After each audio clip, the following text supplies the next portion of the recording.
The beautiful Alicia Fox.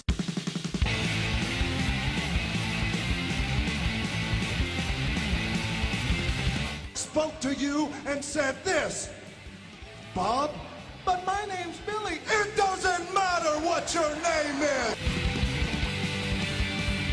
Loaded up with alcohol, more specifically vodka, whiskey, beer, tequila, more beer, more vodka, more whiskey, and more beer. He's gonna puke! He's gonna puke! He's gonna puke! 3 ain't enough now, I need 5. Welcome in Jim, Ryan, Matt, Tim, and intern Mark. And after tonight, none of you in this ring will ever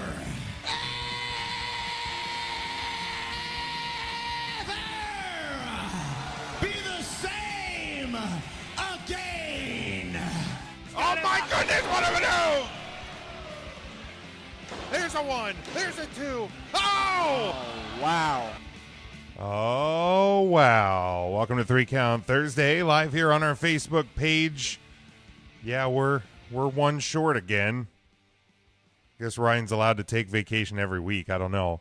But it is Thursday, August 8th, 2019. Tim and Jim here with you in studio. Matt will be joining us in just a little bit. We got tons to talk about this week, including so much wrestling, and there's so much more coming.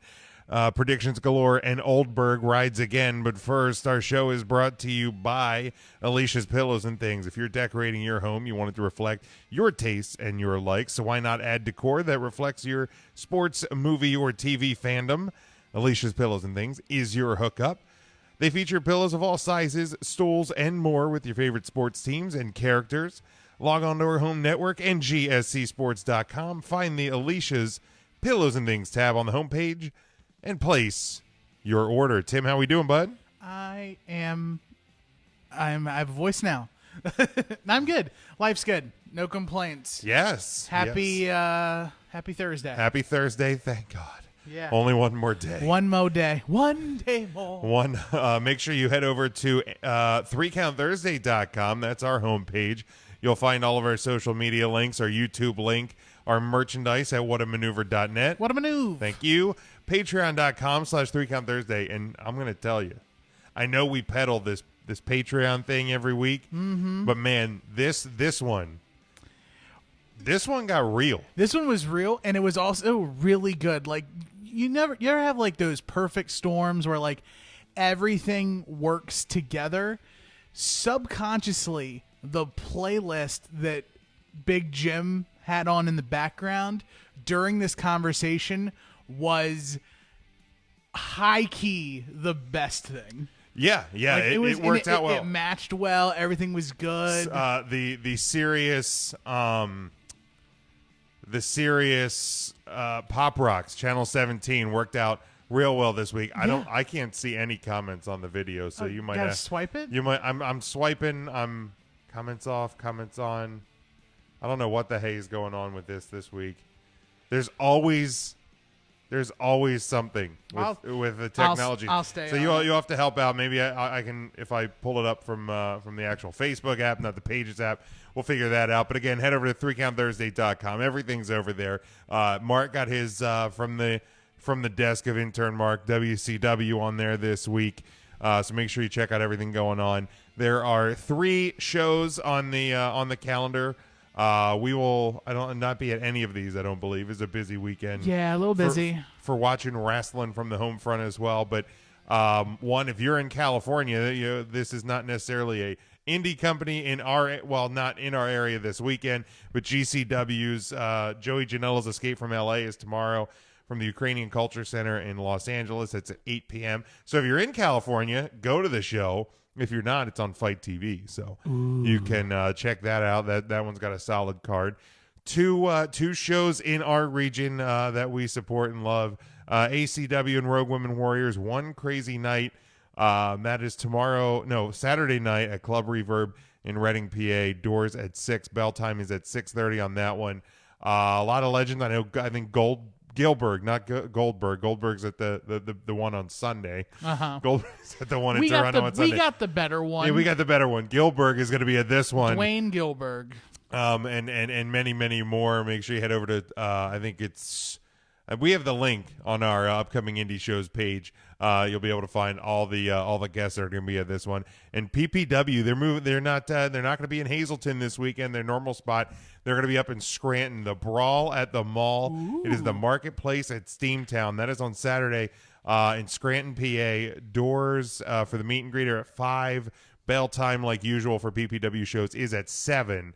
So make sure you check that one out. PPW is always a good time. I know Ryan and Mark's cousin Brian went up to the show a few weeks back up in Hazleton. This is another one, so make sure you do check out a PPW show at times. Yeah, dude, I don't know what the hang is going on with. I don't know, man. I don't know what's going on. Turn your tablet and then turn it the other way. Turn it, maybe. Yeah. To everything, turn. Yeah. There's a season. Turn. Turn. I don't know. Nothing's showing. Because up. I have mine. Hey. Yeah. I had to have mine. Now it's talking because I unplugged. I unplugged the audio. Hey. Yeah, it's weird. Like what the heck? Yeah. You know, if it's not one thing, it's another thing. But we're gonna have Matt joining us here in just a little bit. Riddle on the watch along. Yeah, the Matt Riddle, I guess they did announce the I didn't see all of them. I saw Matt Riddle. So it's Adam Cole, baby, Matt Riddle, baby, Pat McAfee, baby, Kathy Kelly. No Pat McAfee for you. I don't know. It depends what day it is, honestly. Sometimes the guy rubs me the wrong way. You're gonna get a handful of them on Thursdays. Isn't he on the call for Thursday Night Football? Well, how many times do we watch Thursday Night Football? Depends. Are the boys playing? Because you'll be there. You won't hear it. No, but you'll be watching. I won't hear it. The Cowboys only have one Thursday night game. And that's Thanksgiving. Well, no, they have the Thanksgiving game, and then the following week they always play on Thursday night. So they have back-to-back Thursday games. But yeah, so I only have one to worry about. He's on college football. Oh, then I never have to worry about it. Yeah, because you only watch the. Well, no, I watch a lot of college football, but obviously with doing this show, I don't watch Thursday night college football. Like I'll sit and watch college football freaking Saturday if I have nothing else to do. Yeah, so I don't have to worry about him there. And I know, and here's the thing, like the McAfee seems like a cool guy. The voice kind of wears on me a bit at times. Yeah, it's kind of like yeah, like that's the thing. And obviously, I think my voice probably can wear on people too. So right, it's a preference thing. He seems like a cool dude though. Yeah, so. I would totally get some brews with him. Yeah, I definitely hang out with him, and I think he just signed on to do like a daily sports radio show too. I mean, I'm fine with Pat McAfee. Yeah. Dude, and there's I would actually rather listen to him do sports radio than some of the other chumps that are out there. So I'd rather listen to him do any sort of radio than Sam Roberts. Ooh, Sam Roberts. I don't care for him. No, I don't either. I really don't. And like it's a shame because I actually really like Jim Norton. But like he's forever tied to Sam Roberts, right? And like, and I think like, and I'll be 100% honest for me anyway with Sam Roberts, and it's unfortunate because like I think part of it is for me anyway is a bit of jealousy as well. Because he is kind of like living the thing, you know, and doing the thing. He's doing our thing, right? Exactly. Like he I don't know, it's just kind of right place at the right time. Yeah. Scotty doesn't like Rosenberg. I actually enjoyed Cheap Heat. I love Rosenberg. I'm very sad that his partnership with the WWE is over. Yeah, I love Cheap Heat. Have you ever listened to Cheap Heat? Him and Stack Eye Greg, who follows us on Twitter, by the way. Shout out to you. Which is cool. SGG. That guy's awesome and has actually interacted with us numerous times. So like, and those are always like the really fun ones when friend of the podcast. When people like that who are on a much larger platform, aka ESPN, interact with us. Also, the Hurricane we've gotten some interaction with. Oh yeah. In recent weeks because of course we had the meme that exploded. Correct. Which was awesome, and then this week, it was like which face do you like which better? helms do you like better? And I was like, I like this one better, and he of course retweeted that one as well. So. Always fun when I can't wait to go back. I'm waiting until because I don't know if WWE has put all of the Thunders up until Closure, but my goal is to do a retrospective on Sugar Shane Helms. Nice. Okay. Like his break from 3 count and chronicling through until the end of WCW. That's awesome. Which, when looking back as a fan, like I thought it was way longer than it actually was. That was quick. But I think Sugar Shane Helms is literally like 2 or 3 months of television before Closure. Oh wow. Yeah, it's what's very sad is that on the network, the episodes they do have with Shane, the Vertebreaker theme is dubbed over. Oh, it's always funny to me, like which themes and when. It's very selective. Like get dubbed over because I know one time it was the Triple H Metallica entrance at WrestleMania. Yeah, that's dubbed. Well, that was like what 24 maybe. It was his match with the Undertaker. Oh, so that would have been like 27, 28. Yeah, when he did For Whom the Bell Tolls. Yeah, and it was also the same year that the Undertaker used "Ain't No Grave," and they dubbed both. So I think that would have been 28 then because I think that was the year. I think that was the year he had his haircut, right? 28 was the end of an era. And that was Memory Remains. Oh, okay. The so drop it was of the 27. So it was 27. Gotcha. Where Isn't it crazy how like we remember some of this crap? Like it's freaking. It really is absurd. Yeah, everything since like I've turned 18 to me feels like it's anything prior to me turning 18 is a blur, and then from 18 to today feels like the span of about 2 years. Yeah. No, I'm right on point. All right, let's see if because we're using a different phone line this week because we're gonna have a second caller join us during the predictions. Matt, are you with us? I'm with you. Papa! Yes. How about that? Do we have like a ta-da? Here we go. Let's get it. And a Howard Dean. Howard Dean for sure. So yeah, it is. It's just crazy. Scotty brings a good question to the table, and if you're following along on the live video, make sure you give it a like, make sure you give it a share, get some more people in here, but get the interaction going. Scotty says, and obviously we're gonna get to the predictions later, but he says, what match out of the whole weekend are you most looking forward to? I think that's a good tease to like mention it when we go over the cards, because like that's tough. It is tough. There's a lot. I if I had to pick one right now, I know which one mine is, and I'm a little. Are we gonna leave it? A little dab of a little teaser here. Mine is not on the NXT card. Mine is not either. Ooh, Matt, would yours be on the NXT card? It would not. Ooh. How about that? But remember, you can't compare the two. You cannot compare the two. That is different. Absolutely correct. So, lest we never forget, and I don't have to explain that to Ryan like I do every month. So, very serious question before we get anywhere farther on the podcast. Matt, how is the new edition? A little fussy tonight. Oh, man. I'm a little bit late to join on, but overall, she's very good. Good. And mom is good too? Mom is good. Awesome. Good. That's all I care about. Happy, healthy baby and happy, healthy parents. I know sleep is probably eluding the both of you, but that'll come back. I'm good to hear. Yeah. All right, we got Snapple fact. I love Snapple Real facts. fact number 9. The average speed of a housefly is 4.5 miles per hour. Then why can't I hit it? Apparently, your average speed is less than 4.5. 4.5 miles an hour. How can I not hit it?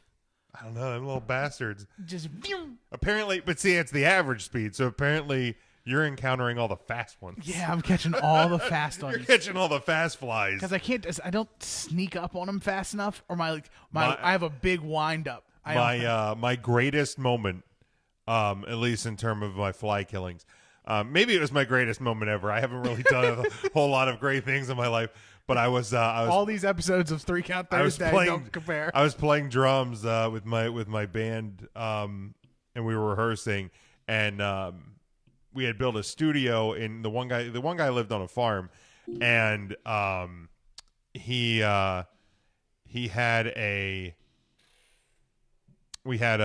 on a farm, and so there was a fly that was like buzzing around, and I literally just clapped the fly. Nice. Out of midair. It was like I said, it was probably my greatest achievement. That's so good. So I don't know what that says about my life, but we're gonna hit a couple of highlights from the go home shows this week, and then we're gonna get to our predictions from NXT for NXT and for SummerSlam. I honestly thought Raw was the better of the two this week. In terms of go home shows, it was pretty solid. I thought it started hot.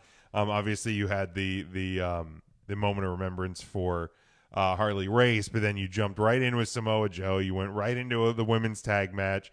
One of the things I really liked about that is and some people didn't like it, which I don't get. Like, first people were mad that you were wasting Trish on an episode of Raw, and then they were mad that Trish never got into the match.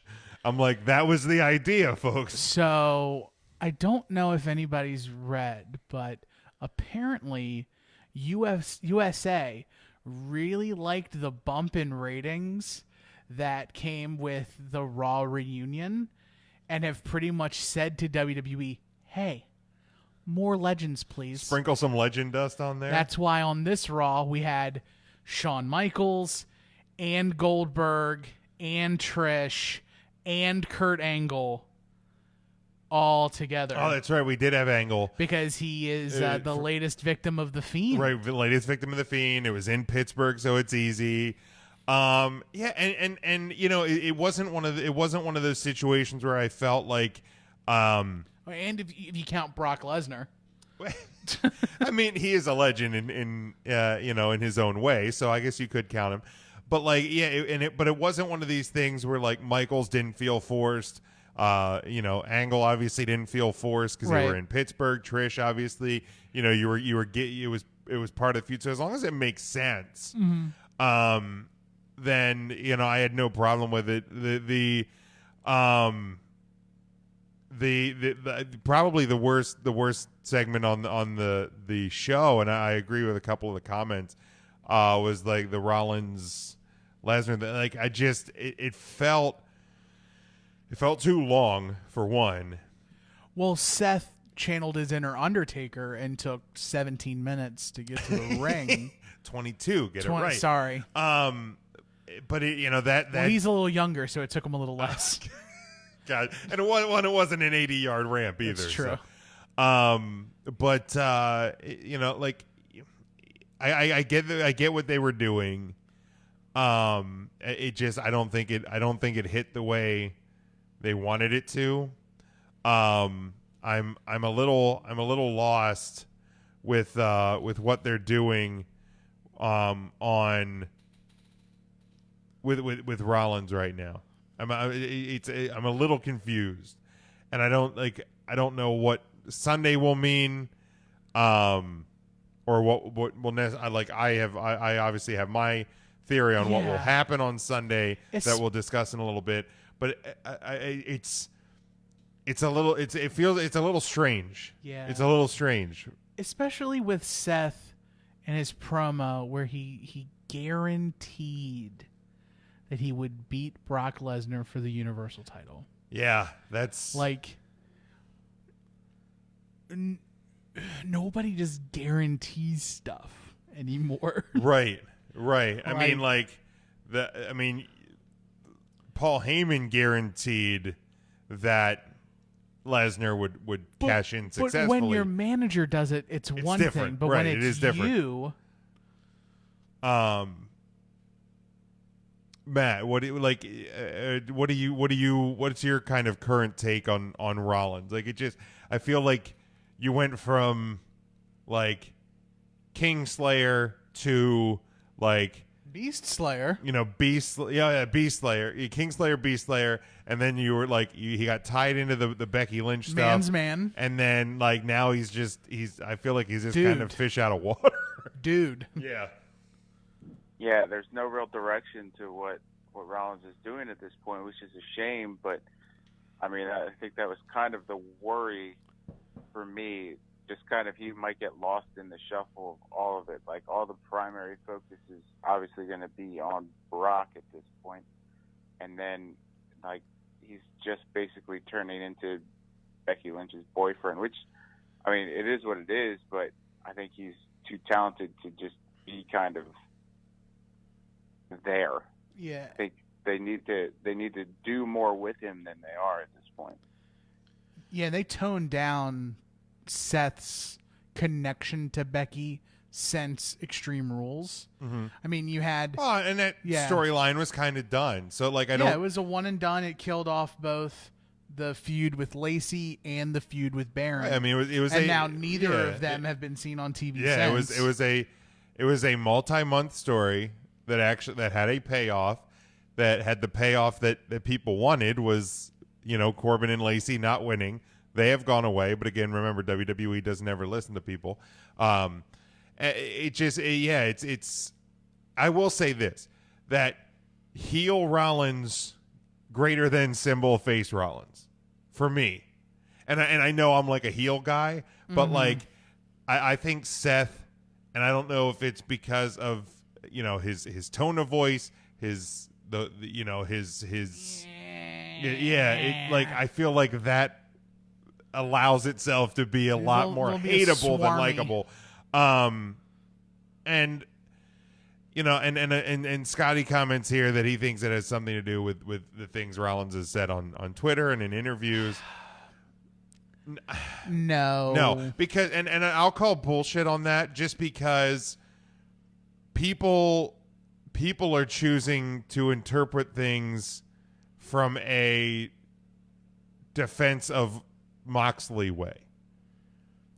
Like, you know what I mean? And it's the same thing I said when the Rollins reaction to the Moxley Jericho podcast came out, is when Moxley fired shots on Jericho's podcast, everybody loved it, because it is, right, wrong, or indifferent, the cool thing to do to take shots at the big guy. When Rollins actually kicks back, then he's a prick. So for me, I liked both things. Like, I thought the Moxley Jericho podcast was fantastic. Mm-hmm. I thought the way that Rollins reacted to it and the things Rollins said was great. Why wouldn't you want the guy holding one of the two big titles in your company to be the front runner? To be, the loud and vocal speaker for the brand. So that makes too much sense. Right. So people can choose to react to things their own way, and I don't think it. I think it has more to do with the fact that especially in the 3 weeks since Extreme Rules, right, that the Rollins booking has been very strange. Mm-hmm. Like, because it's, and I thought that him rechasing the title would make it better. But so I'm curious to see what happens Sunday and how they spin out of that. And tying both Raw and SmackDown together, I love what they're doing with The Fiend and with because you still got Firefly Funhouse on Tuesday. You got The Fiend on Monday. Like, the build up to Sunday has been as perfect as can be for Bray Wyatt / The Fiend. Considering that they've only interacted once? Yeah. Really? Well, 1.5 times because there was the time the Fiend showed up on the ramp. Yes. But other than that, like for two guys who barely interacted with each other, couldn't be any better. Yeah,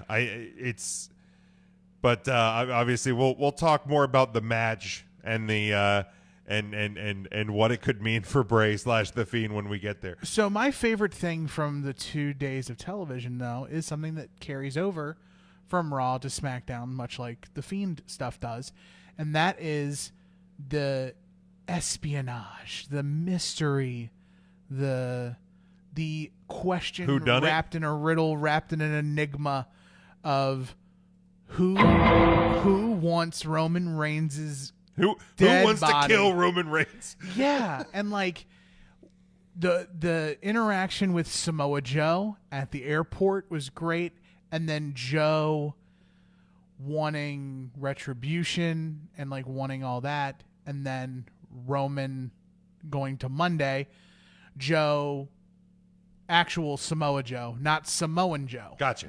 They're different. So Joe wanting Roman to apologize. Chasing out to the parking lot. He hears that Roman has pulled up. He goes to get him, and then here comes the sedan clipping Roman's vehicle. And my favorite part about the whole thing was the humanity of Samoa Joe. Yes.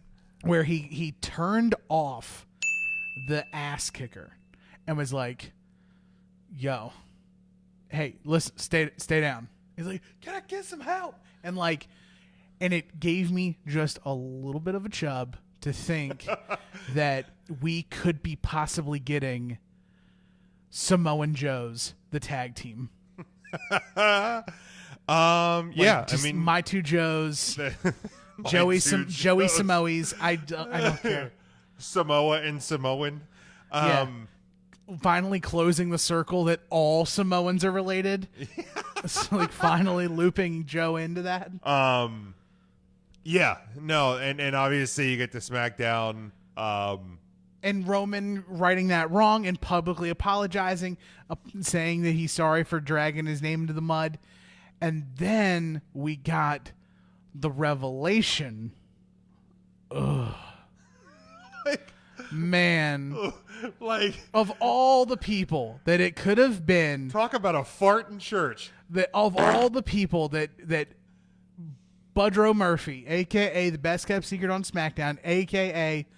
the current former Mr. Alexa Bliss, depending on who you believe. Right. Like, I don't know. She keeps it on Fort Knox.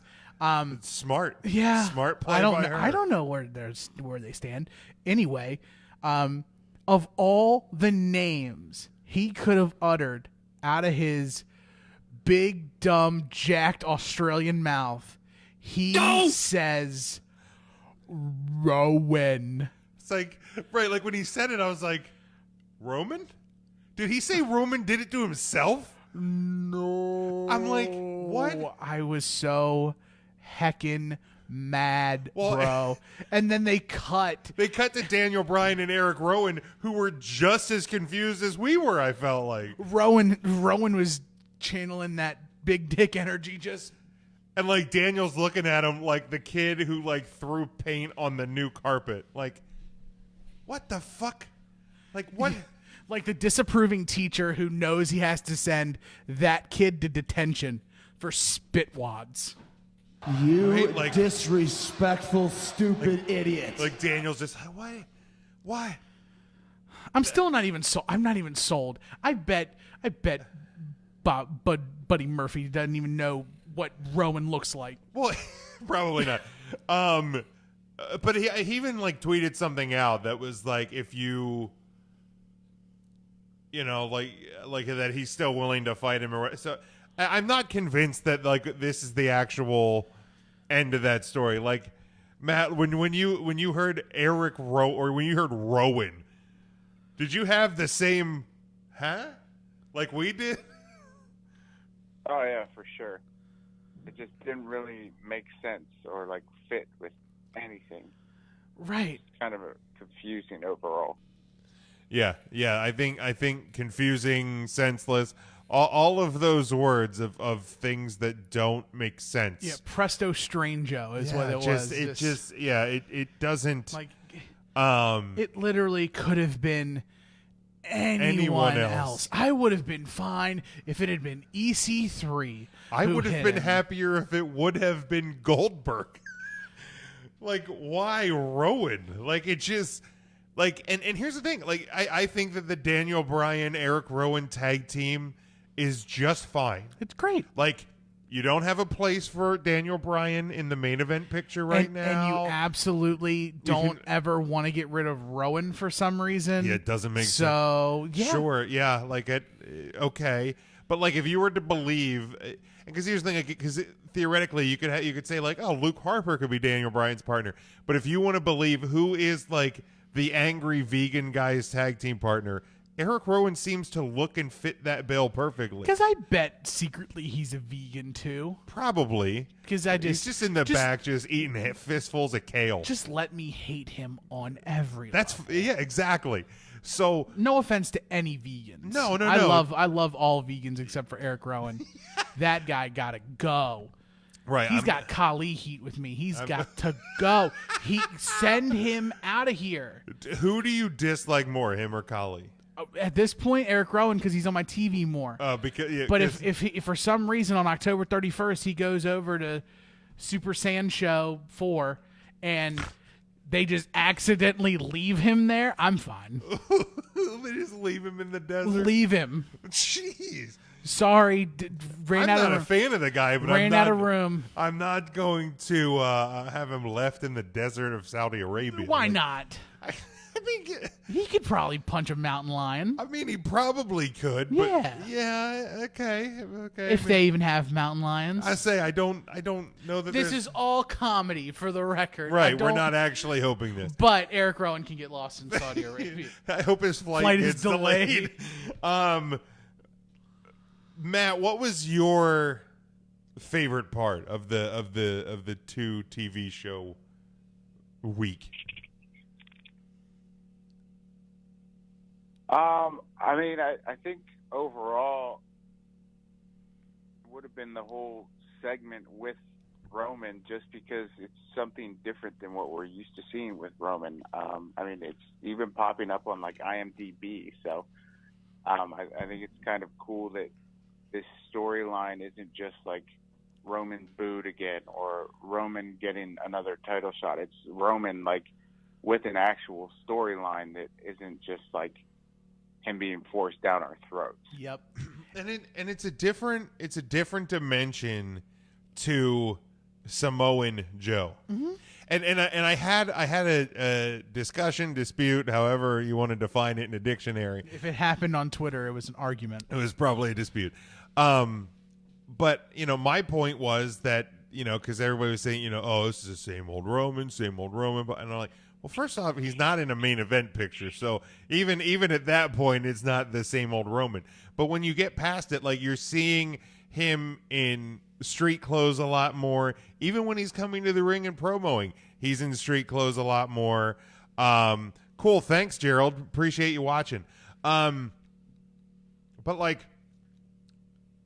there is a different dimension to the to the Roman Reigns character right now. And yeah, it is something different. This isn't the same old, Roman Reigns storyline that we've been getting, like Matt said, force-fed every week, month after month. So it has been different. My favorite part of the 2 shows is Bray Wyatt and the Fiend and the Firefly Funhouse, because enjoy SummerSlam on Sunday as well, Gerald. So because it's just I'm ready to see Bray Wyatt, the Fiend, debut on Sunday and see, and dear God, please do this right to see how this is executed. But I will say about the Roman Reigns storyline, a lot of people, since the announcement of the new Grand Poobahs of WWE television, Paul Heyman for Raw and Eric Bischoff for SmackDown, a lot of people have pointed the finger and tried to get their finger on the pulse of where's the sphere of influence of these new executive producer, vice presidential, whatever their names are. I forget what they're exactly titled. Executive directors of whatever. And this Roman Reigns storyline, absolutely, positively, 1,000% reeks of Eric Bischoff. Yeah. Eric Bischoff was the king of week-to-week mystery. Yes. Who's the next member of the NWO? Where's Sting? What's Sting gonna do? Who was driving the Hummer? Who did this? And it was a very Eric Bischoff's line of storytelling is whodunit drama, where something happens. Well, and that's the TV background, right? And you don't know how it happened. You get a revelation, and I bet part of me believes maybe Rowan is a red herring. Maybe he is a bait and switch. Maybe it was Rowan, but Rowan's doing it at the behest of Daniel Bryan, and Daniel Bryan is using Rowan as a pawn. You never know. And that's the influence of Eric Bischoff. At least to my knowledge. Yeah. Yeah. I 100% agree. From the reports, because I know this week it came out that, Vince, that Vince McMahon was rewriting SmackDown 90 minutes before the show and he ripped up the script. I'm like, oh, so it's WWE TV. Yeah. Like, this is nothing new. Like, there has been countless, not reports, firsthand experiences throughout the Attitude Era, throughout the Attitude Era, in the, post Attitude Era and all of that, during the shows, they were still writing the later part of the show, and they're adjusting and tweaking things as things go on. Right. That's live TV. This week, Kevin Smith, Jay and Silent Bob reboot is coming out. Yeah. Was on the President Steve show, WMMR, and he was talking about the fact that he and Ben Affleck hadn't spoken for 8 years. There's a little bit of falling out, whatever. And he wasn't going to be in the new Jay and Silent Bob movie. And finally, I think the story went as at the suggestion of somebody else, just reach out to him. So he finally sent a text to him, and they kind of smoothed everything over or what have it. And he put Ben Affleck in the new movie and had and pretty much it was towards the end of filming. All the main parts, all the parts were already on. Guess what? He wrote a whole new part for him. That's what happens. Yeah, especially when it's someone who's integral to a story. Very much so. Hey, Gerald, wait till Chris Jericho is the AEW World Heavyweight Champion. Just saying. He's gonna be a part-timer as well. Go ahead, Tim. Yeah, I'm trying not to go in on Gerald. That's okay. So I'm focusing on. I'm fine with it. On us. I'm fine with it. But much like AEW is an unproven commodity, WWE is a proven commodity. Sure. And they've been doing this for a while, and sometimes it's hit and miss. It's feast or famine. And the track record is usually pretty good. And while it may not be everyone's cup of tea, it's enough people's cup of tea to still make him the biggest show in town. Oh, yeah. And I know that they're probably counting the days to when AEW's finally on weekly television. Yeah. To be that ignition switch. Sure. To really light a fire under them. I cannot wait for the day when I have wrestling on my TV Mondays, Tuesdays, Wednesdays, and then nothing. I was thinking I was talking in a private chat. Monday, Wednesdays, Fridays. Yeah. Well, there will be. Oh, that's my streaming schedule, bruh. Come on, man. Yeah, dude. Well, Monkey Wrench is everything because it's all over, man. We podcast on Thursday, then SmackDown's the next night. Things are gonna get weird. It's gonna get good. Things are about to get weird. But we were talking in a private chat. That's not my friend. I got to change my sports podcasting schedule because I normally huddle up do Tuesdays. Wednesday nights. Shitballs. Yeah, man, they screw up everything right now. But in the private chat, we were talking about what's WrestleMania weekend going to look like once SmackDown moves. We might have our first hint. I was going to bring this up later in news, but they announced the SummerSlam schedule for next year. Yeah, Boston. So Friday night they're going to do SmackDown Live. Right. Saturday NXT, Sunday SummerSlam, Monday Raw. But WrestleMania weekend has the Hall of Fame. So what do you do? Do you double head Saturday and you do an afternoon? You do an afternoon Hall of Fame and then an evening NXT show? Do you push? No, because they're in the same building. Unless you do Hall of Fame in a different building. You could do the Hall of Fame in a different building. Or you could do it in enough time to where you can kick everyone out of the building, reset the floor seats. Oh, that's right, because they did Hall of Fame in the ring last year. Yeah. So all you got to do is redo the ropes on the one side. Yeah. Ooh. I mean, you could do that. You could. I don't think that you're 2-for-1 tickets. do three inductees and then an NXT. And it'll really, you know who would hate that the absolute most? Every indie company that's running a show in Tampa. Yeah. Because you couldn't do that because the floor seats for Hall of Fame are wrestlers, are WWE staff. So yeah, that would get a little wonky. Yeah, and or you just do Hall of Fame on Thursday. Yeah, you could, or you do it Tuesday. I don't think you redo you move SmackDown. No, I think because Fox is going to want that to. What if SmackDown became for that night? SmackDown was the live Hall of Fame ceremony on Fox that was simulcast on the WWE network. So you give them... because it's going to it would definitely be longer. It's going to be longer than 2 hours. You could give them 3 hours. So do 2 hours, and then move over to the network.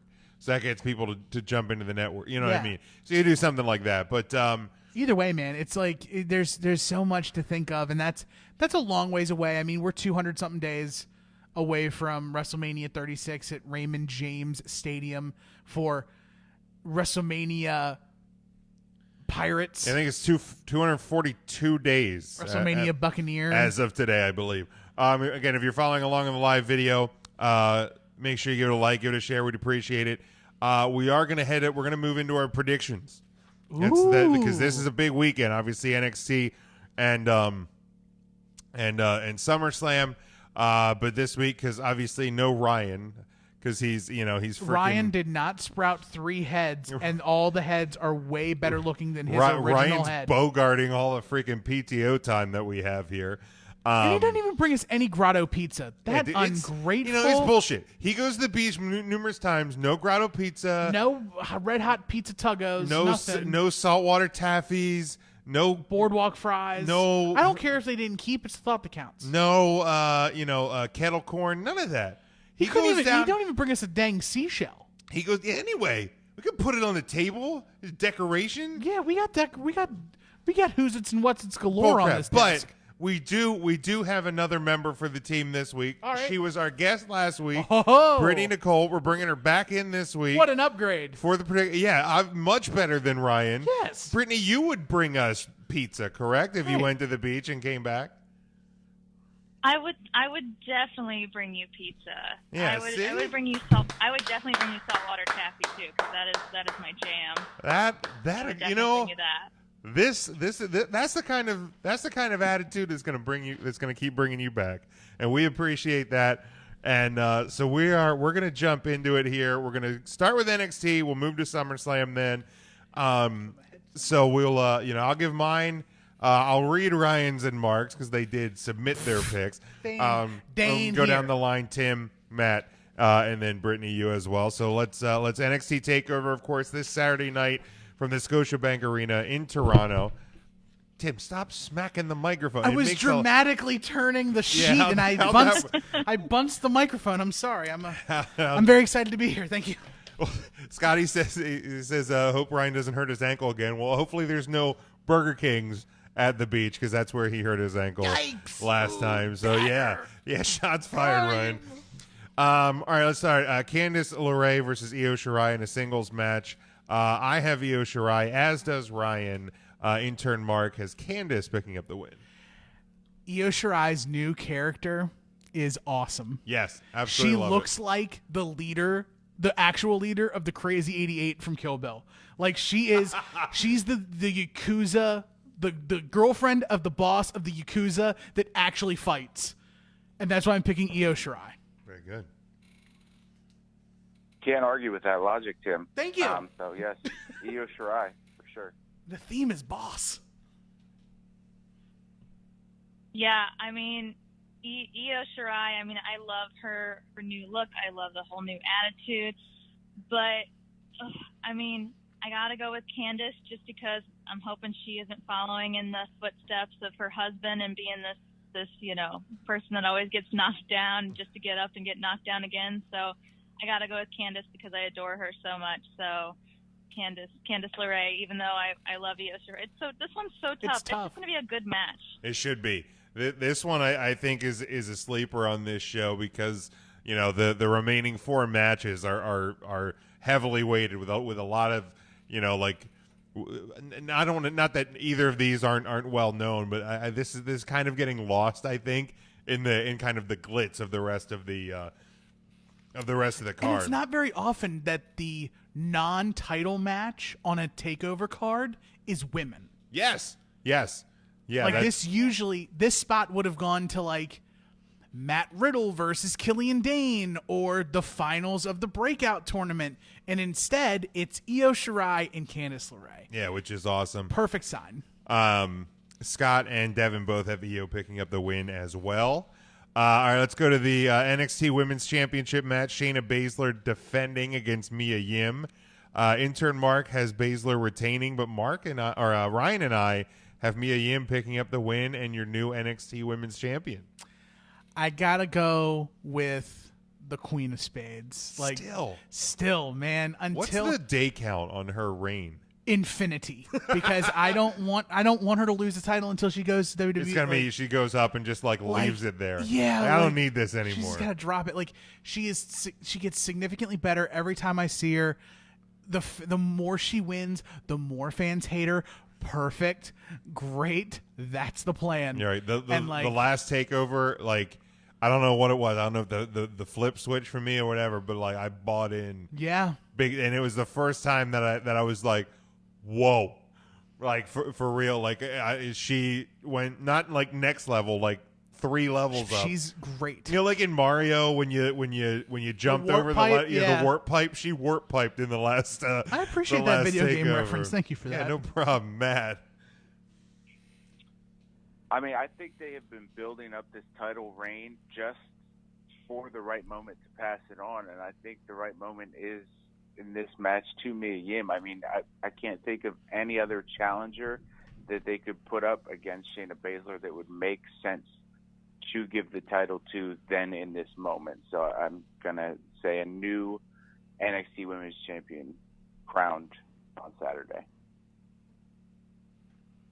Yeah, I have to piggyback on Matt with that one. As I think the HBIC is definitely going to get it. I love Mia, and I think it's built up exactly to the right time. Shayna has been a great champion, but I think Mia getting it now honestly might lead up to a really great rematch for Shayna and Mia at WrestleMania weekend. Yeah, it certainly could. Looking at the comments here in the live video, Scott and Devin both have Mia winning. Scott says he thinks they need to move on from Shayna. I think, kind of to Tim's point, that when the title goes away, be it she loses the title or goes, I don't need this anymore, I'm moving on, I think you got to shift her to the main roster. So I don't know if that's now, if that's once you have the split when SmackDown goes to Fox. That'll obviously remain to be seen. But I think whenever you see that title go, I think she's got to show up either at Raw or SmackDown in the next couple days. So let's go to the triple threat match for the North American Championship. The Velveteen Dream defending against Pete Dunne and Roderick Strong. All of myself, Ryan, and intern Mark all have Velveteen Dream retaining. He's perfect in every single way, and I'd like to see him continue to do the things that the Dream does. I love the Velveteen Dream too, but I think that the time with the North American title is over, and it's gonna go to Roddy Strong. Wow. Yep. I feel that it's Roddy's time. He's looking absolutely fantastic. About 4 weeks ago, he had an absolute banger of a match with Tyler Breeze on NXT.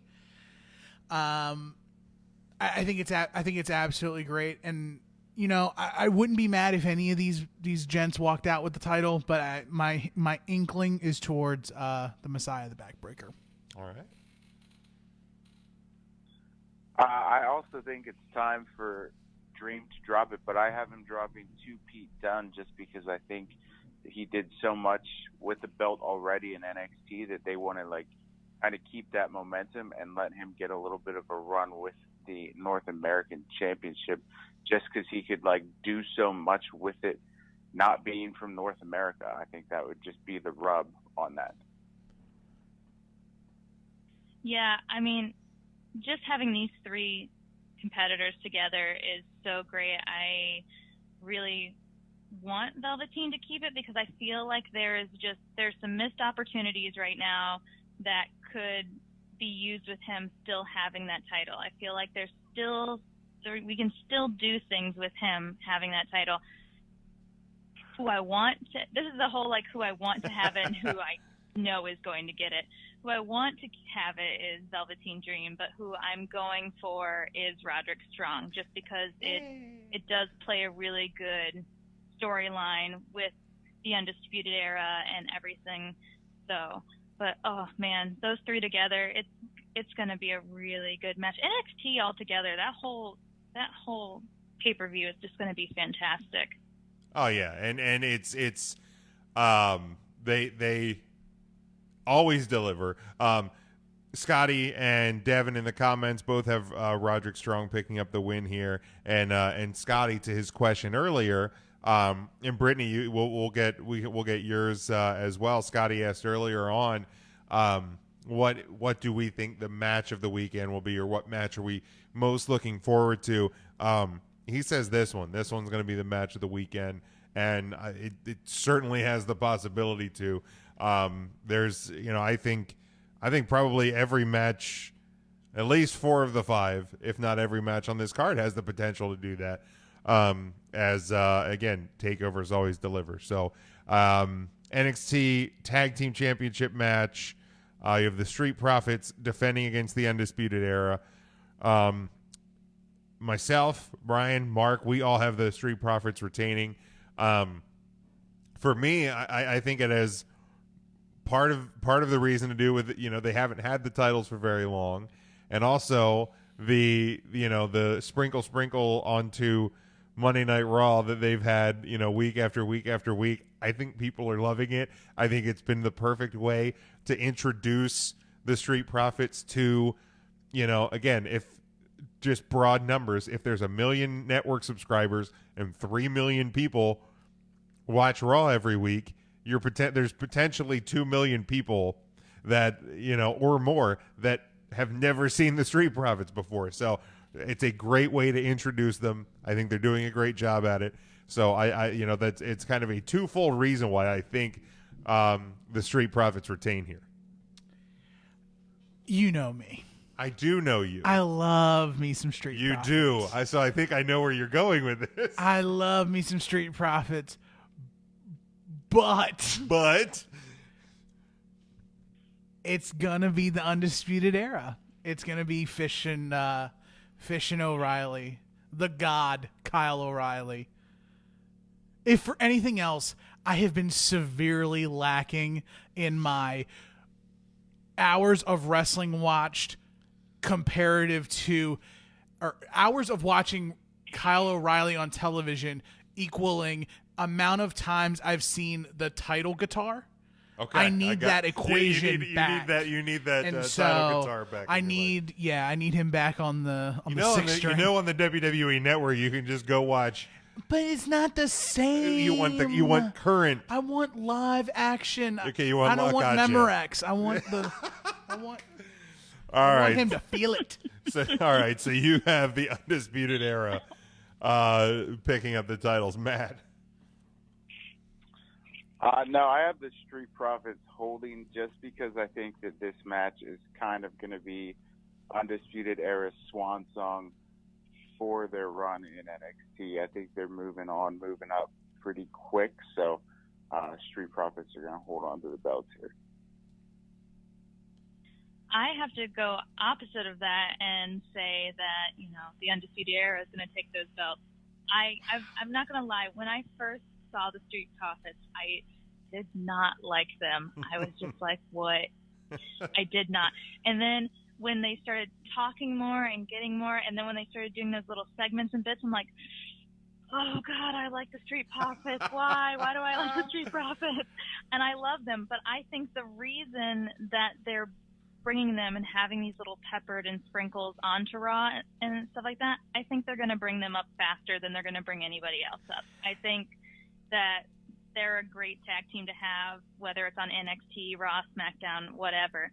And I think that the belts are going to go to Undisputed Era, and the Street Profits are going to go up at some point soon.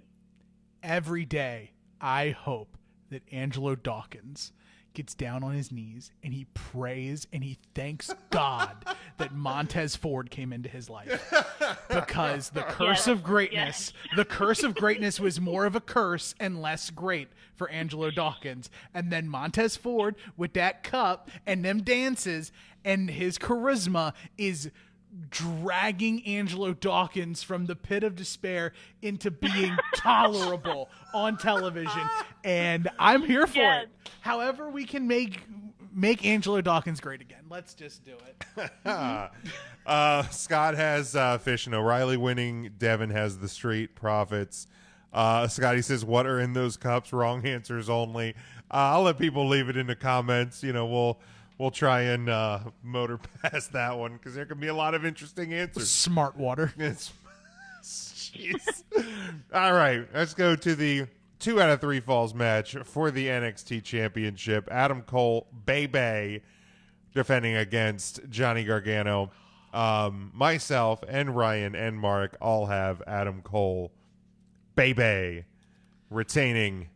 And of course, what would a 2 out of 3 falls match be without it going to all 3 falls? That's true. And see, this match is less of a 2 out of 3 falls match and more of a 3 stages of hell. Yes. Because both Johnny Gargano and Adam Cole have picked stipulations for the falls. The first fall is a street fight picked by Johnny Gargano. The second is a singles match picked by Adam Cole. And if it goes to the third fall... So when it goes to the third fall... It's William Regal's decision as to what the matchup will be. Mm-hmm. So...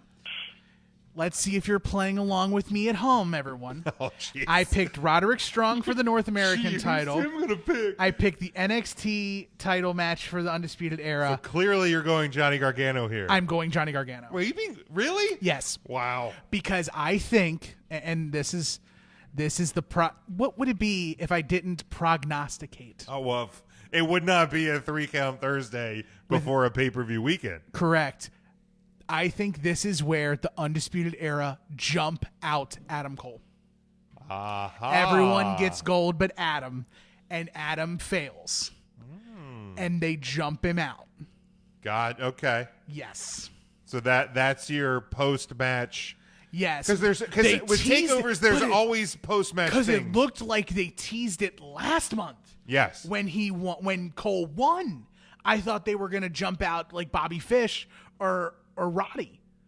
But instead, it's like they all got the happy ending in the ring. And I feel like they're gonna set it up again, and the Undisputed Era are just going to wipe the floor with Adam Cole. I like it. I like that a lot. I hope that happens now. Matt, what do you got? Well, as I said earlier, I think Undisputed Era is due for the call-up soon, which would mean that Adam Cole has to drop the belt just because I think they need to get all four of those guys up to the main roster so they can start building to the Undisputed Era versus the Club at Survivor Series, which everyone wants to see. So Gargano for the win here. I want Gargano to win, but I think Undisputed Era is going to be walking out with all the gold. However, I do like your M. Night Shyamalan plot twist going on with them jumping Adam Cole. That would be fantastic. I would pay to see that. So yeah, I think Gargano isn't going to win though. I think it's going to still play long, nice and normal WWE style, and Adam Cole is going to get the belt. Yeah, and I'm fine with that because either way, I think that Gargano, much like Matt has said that the Undisputed Era is not much longer for NXT. The same thing with Johnny Gargano can be said. He's been in NXT for how many long? I mean, it feels like since NXT was a thing on the network. Yeah, I mean, and I know it hasn't been that long. I think he's the third class because he's not the Finn Balor, Kevin Owens, Sami Zayn because he was Kenta class. Because he wrestled at Legacy, so I mean that's been within the 5-year window. He didn't come in until the very first Cruiserweight Classic, right? So which was 2-3 years ago. Cruiserweight Classic was first, right? Yeah, no, it was tag team, then Cruiserweight. Well, the Dusty Classic dates back. The Dusty Classic is an actual NXT thing. The Cruiserweight Classic was more like a WWE type thing. But gosh, when was the Cruiserweight Classic? Was that 2016? Well, I know Scotty said he wrestled at the last NXT Takeover in Toronto in 2016. So, I mean, we're going. I mean, he's been there a long time. He's with been DIY. So that it's been 3 years. He's been there a long time. Cruiserweight Classic was 2015. Yeah, we're getting old. We're getting old, folks. Oh, it's happening. Yeah, I know. It was. Yeah. Oh. Tim just had a harsh realization that time is passing us all. Scotty says that he thinks that the third fall will be a loser leaves NXT. That would be dope. That would be dope. That's solid. I like that a lot, Scotty. Cole, he says Cole wins, Gargano leaves, and Ciampa waves to Cole to end the show. Devin says Adam Cole picks up the win. Yeah, Scotty thinks Undisputed Era is going to walk out with all the gold this weekend, which again, certainly possible. Yeah, man. And if it happens, I mean, it's not like we're suffering because of it, because they are fantastic. NXT can never do wrong. It doesn't even feel like I can't remember the last poor decision that was made in NXT. I can't. At least not at a takeover. I really can't. There may be times where I'm like, that match wasn't, I always go back to Takeover Philly, the Royal Rumble weekend. That it was not my favorite card overall, but the main event was one of the best. And it was also because was that Andrade versus Johnny? Yes.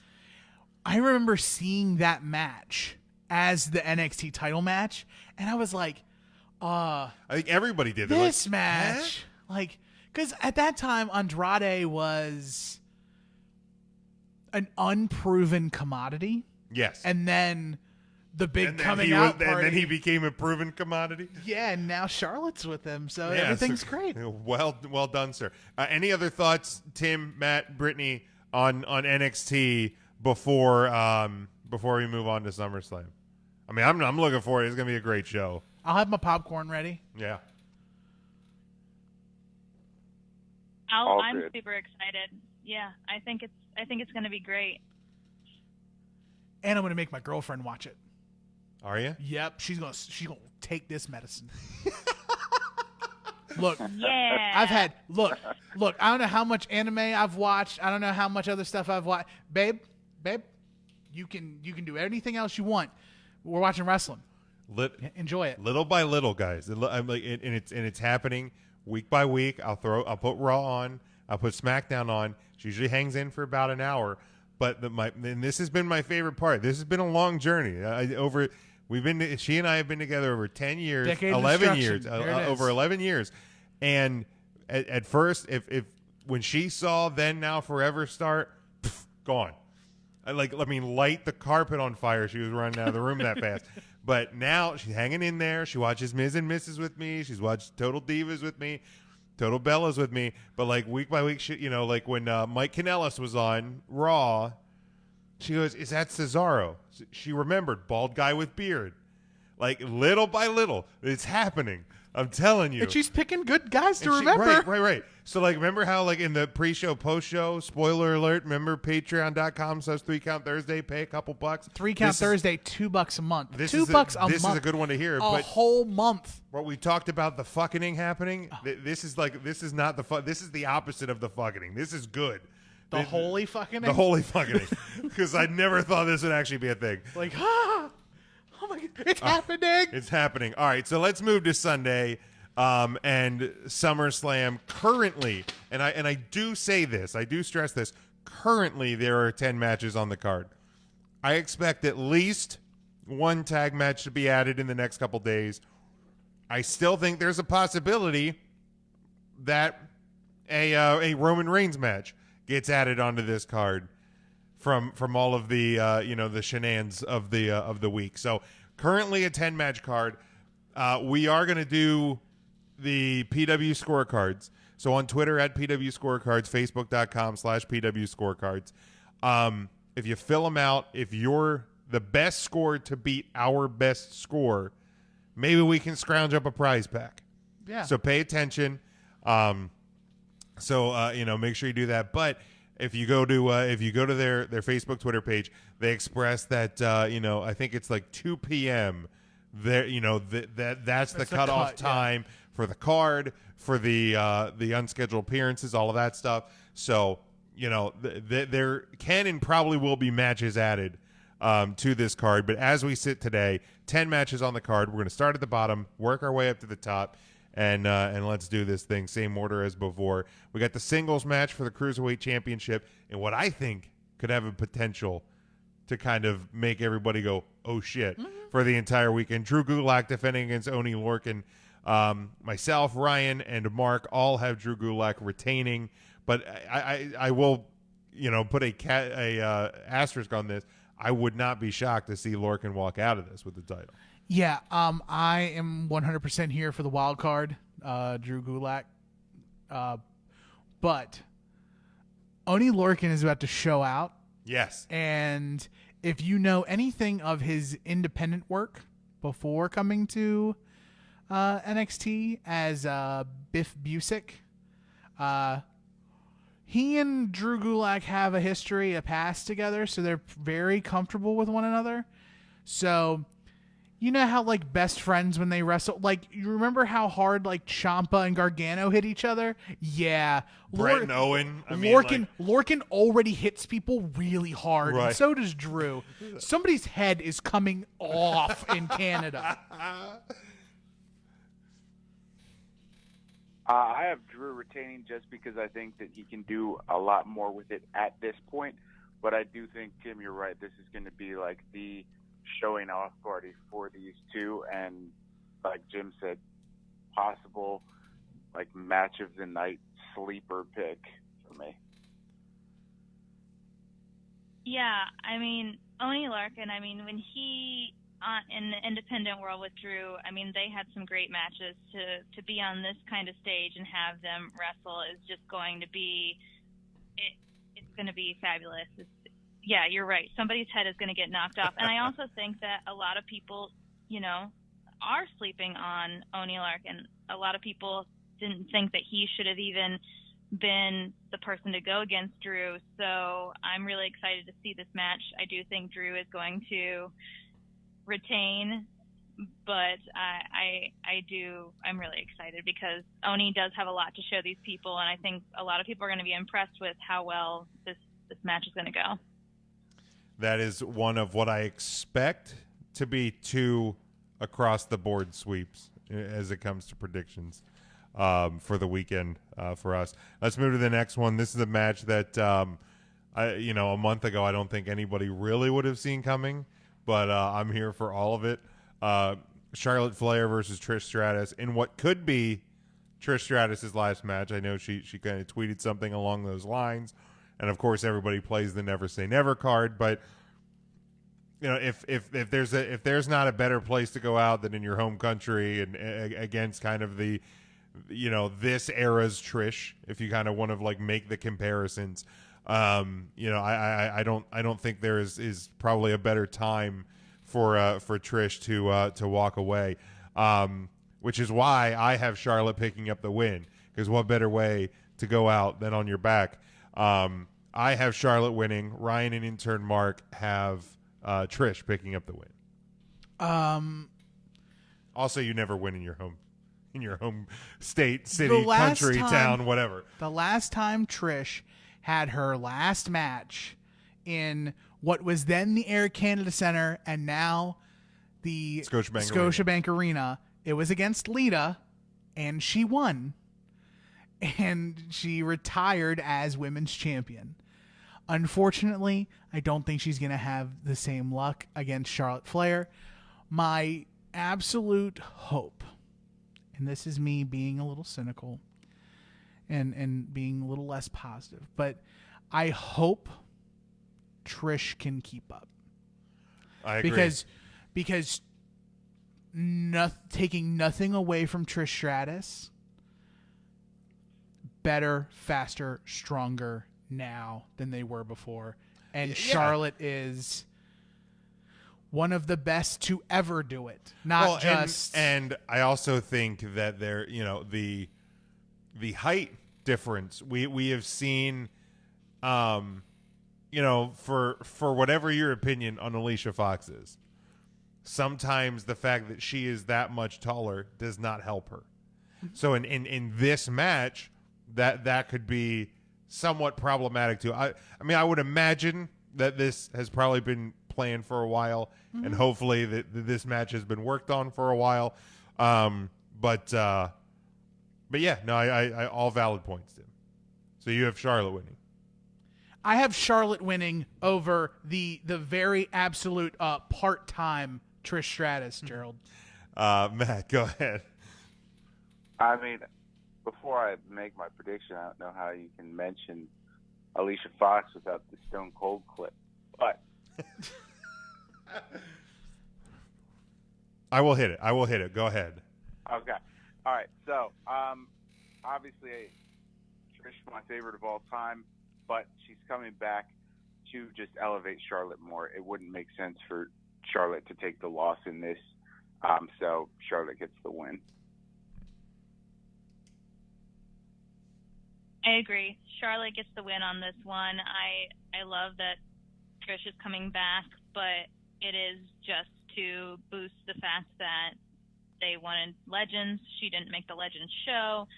It's going to help boost Charlotte because Charlotte didn't have a match at SummerSlam to begin with because she's not in the title right now. And so I think it's going to be great. I think Charlotte's going to help lead the match. I mean, Charlotte is a very good leader when it comes to matches, and so I think she'll be able to see if Trish is going to need a break or needs to catch up or whatnot. And I think at the end it's going to be one of those things where, like, Trish raises her hand, everybody's so nice, it's this whole kind of, giving her the thumbs up, like, all right, kids, you take it now. I'm going to go back to being a legend and put my feet up. Yeah, I think it's going to be one of those kind of all-time moments, that we've seen time and time again. And I think that Sunday will be no different. But Matt, this one's for you. What's your favorite match? My favorite match was with Melina and Alicia Fox.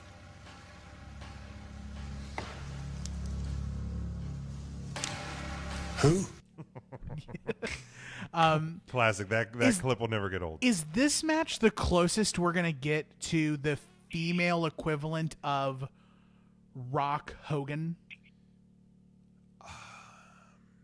Yes. Yeah, I would think so. I think so. At least for now, until like we have time down the line where Sure. like Charlotte takes her leave of absence and then comes back, and you've got somebody else coming up that's, but yeah, I mean, there. it's one of Triple H and Stephanie's daughters. Right, yeah. Aurora Rose McMahon. Something like that. But yeah, no, I think, and I mean, that also happened in Toronto, oddly enough. Yeah. Over at the Sky Dome, only a couple blocks away. But yeah, no, I think this is, because this is, it's that match, it's that moment that you never really thought that you were going to get. I mean, I know just like when they were face to face on TV this week, it was like, whoa, like, you know what I mean? It had that that Rock Hogan feel to it. A lot of electricity to steal a phrase from that. But, sure. And Canada's a wrestling town. Canada's absolutely, like Toronto is where it's at, and it will not be missed at all to know that these two. This could be match of the night, but in regards of like moments, right? Because Rock Hogan was not match of the night, like in terms of wrestling, like between the ropes, but it was the most memorable thing. Right, it was on that. It was forever moment of the year, of the 5-year period. I mean, they still find a way to show that. Yeah, it was an all time, and it forever will be, and that this one has the potential to do that as well. All right, let's move on to what should actually, this should be one of 3 clean sweeps across the board. I apologize, I said 2 earlier. This should be another one. Goldberg versus Dolph Ziggler. I'm going to try to make this as quick as the match is going to go. Goldberg. So Dolph Ziggler's trying to red herring me with his social media post. Don't do it. I want it real bad. There's no way.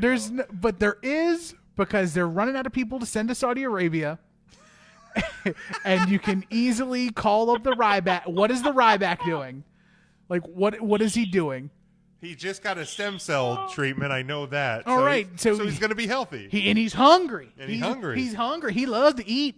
Feed him more. Right. And I'm just, in my head, I'm like, Tim, just say Goldberg. I got Goldberg, Thank man. You. Matt, go ahead. Goldberg, yeah. Thank you.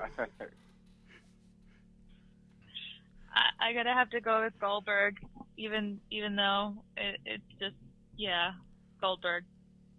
It is what it is. Exactly. Devin has Goldberg on the last one. Devin has had Trish picking up the win. This and this is no shot at Dolph Ziggler. I love Dolph when he's bought in. He's gold. Dolph. But this match should be all of the amount of the match should be shorter than Goldberg's entrance. Let's put it that way. It should be a quick hitter, get in and get out, and we'll go on to the next one here, which should be on fire. It is the United States Championship match. AJ Styles defending against Ricochet. Myself, Ryan, Mark all have Styles winning. For me, it's time to put the feud to bed. Also, you just got the OC together, and everybody's got gold. Don't screw it up. You've screwed it up before. Don't do it again. The OC. Let's go. It's a lose-lose situation, because I don't like the fact that Ricochet can lose this and not walk away with the United States title, but also you've just put a lot of equity into AJ being with the club, or excuse me, the OC, the original. Don't say the club. Yeah, the OC. Thank you. The reboot. The reboot. The reboot. So I have to go Uncle Allen here. Like, golly, you gotta go AJ Styles. And so I'm gonna go AJ, but I really just. No, I got it. I know what you're saying. I feel like Ricochet needs the win more, but the OC needs the. There's needs 3 the of more. them that need it versus right, one of them that needs it. So like Ricochet's 1, the OC is greater. The 3 needs more than the 1. That's true. Matt, go ahead. I mean, going off of my earlier prediction that the whole Undisputed Era and and I said the club earlier, and how dare I, but the Shame. OC happen at Survivor Series. You need to make the OC look as strong as possible going into November, and that's got to start at SummerSlam. So AJ Styles would need to get the win, despite, like Tim said, Ricochet would need it more. I think Ricochet needs it more, but I also think that they can put Ricochet in any kind of fight, any kind of match. They can make him chase for anything. So I don't think it's going to hurt him as much. And I think that I'm just going to call it the Club 2 Electric Boogaloo. That's what their name is from now on. I think that they need it. Especially now that they're pushing it so hard. They're pushing that OC like they're just ramming it down your throat, and without even buying you dinner first. So I mean, it's definitely going to be AJ keeping. Yeah. And what are the 3 O's they say? They're the original. There's something, and then they're the only club that matters. Yeah. What's the? I forget what the second O is. Somebody in the comments will have to help us. Hey Gerald, what's the second O?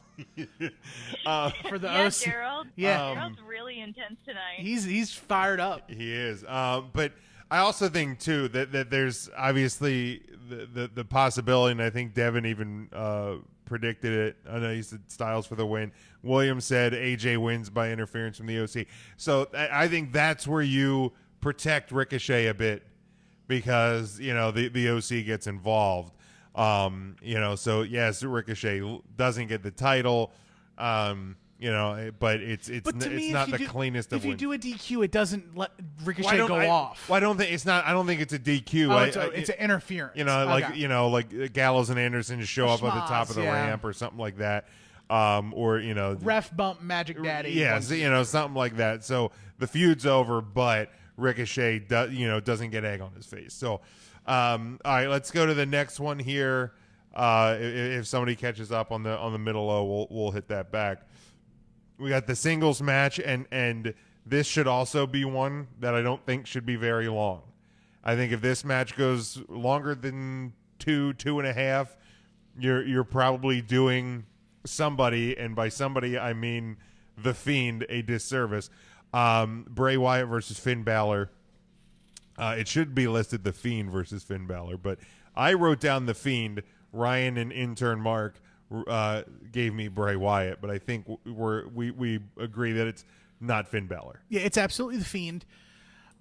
Much like last year's SummerSlam when the Demon ate up Baron Corbin. Yes. I feel like it's now Finn Balor's turn to get eaten up. And one thing people need to remember, I will probably see, and everybody will probably see in the comments of any internet thread, well, why doesn't Finn Balor just use the Demon? Because he's going to lose. The storyline is Finn does not summon the Demon. The Demon summons Finn, and then the Demon takes over. So the Demon has not called upon Finn yet. And that's at WrestleMania. Like, can we get there? Can we let Bray Wyatt Let's not force time. Let's sit and enjoy Bray Wyatt actually winning a fucking match for once. Please. Finn Balor, have a wonderful nuptials. Yes. We'll see you at WrestleMania. To kind of keep going with my storyline of this Survivor Series that inevitably won't even happen, I'm going to have Finn Balor losing here just so we can start paving the way for the OC to bring Finn back into the folds there. So the Fiend gets the win because he needs it more than Finn does at this point. Yeah, I mean, the Fiend all the way. The whole Funhouse and everything that's built up to this, I mean, how could you not be like, oh, okay, Finn Balor wins. Oh, we're just going to throw that out the window now. Right. No, it's definitely going to be the Fiend. That's a no-brainer. But also it's great because it can lead up to a great story between those two, having this almost kind of Undertaker Kane-esque kind of thing going on with the Demon and the Fiend. It's kind of hearkening back to that if they do it right.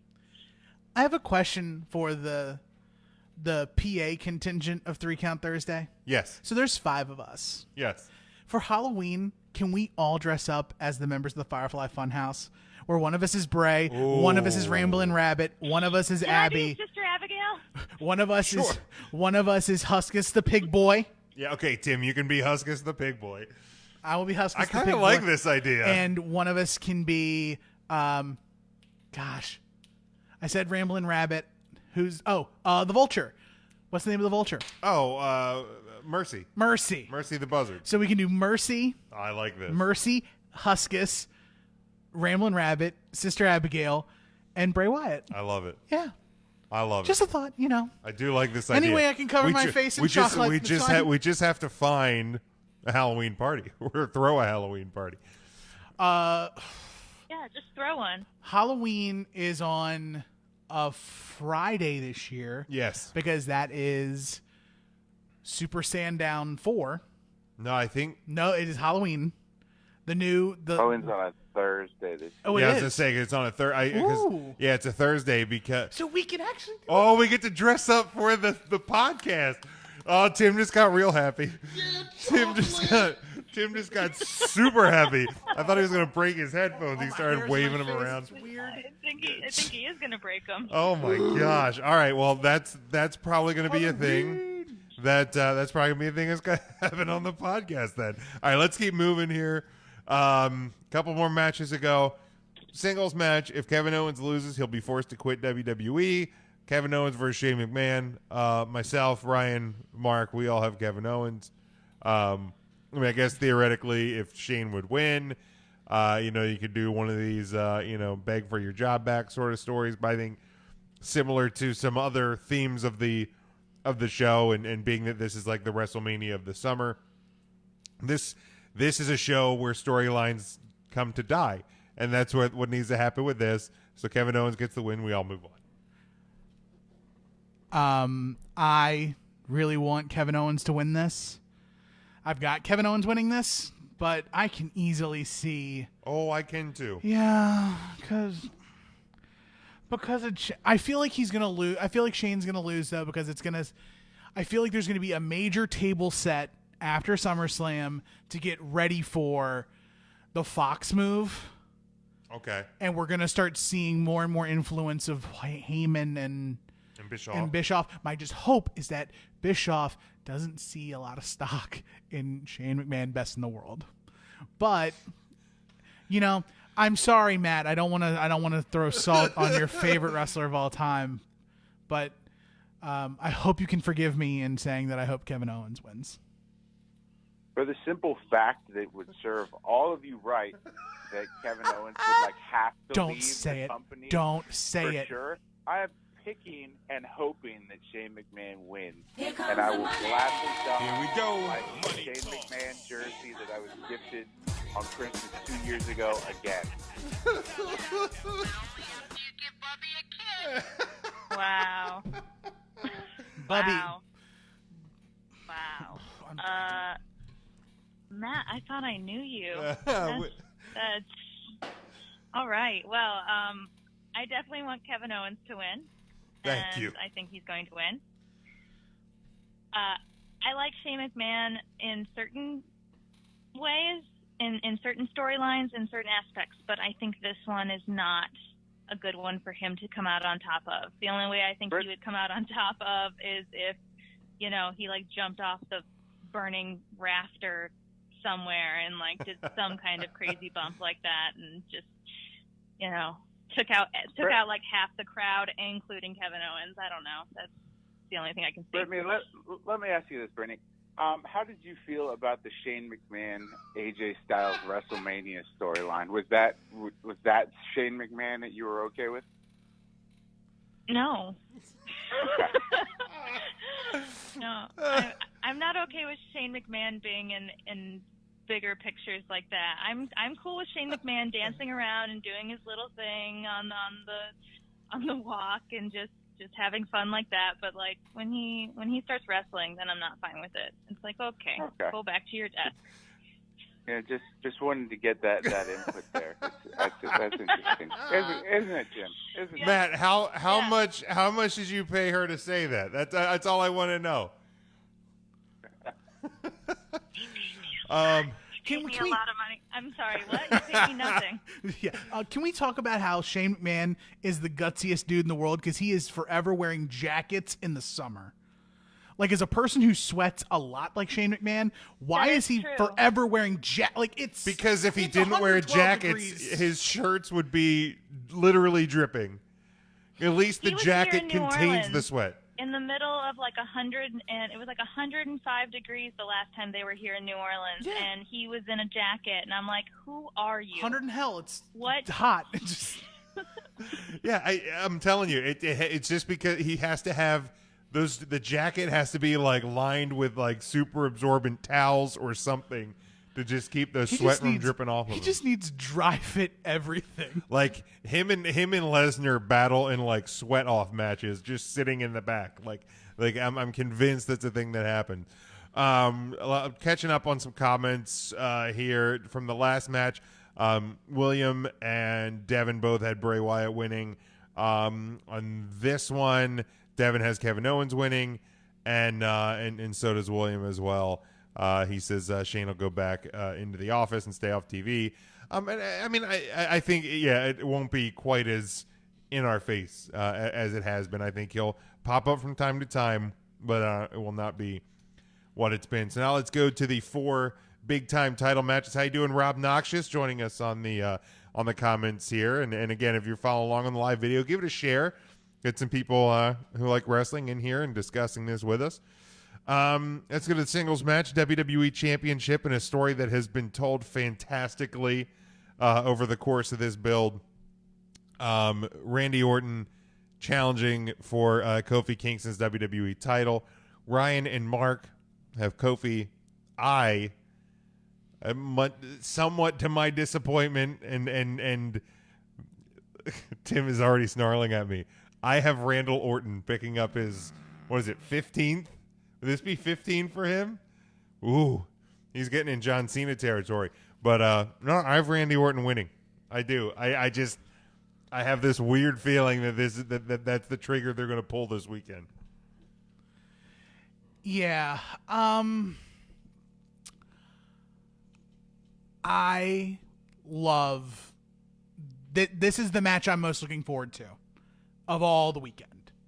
Oh, okay. This is the match. Gotcha. The 10-year build, I remember vividly being 100% behind Kofi Kingston during the boom drop through the production table at Madison Square Garden and him throwing paint on the Randy Orton car.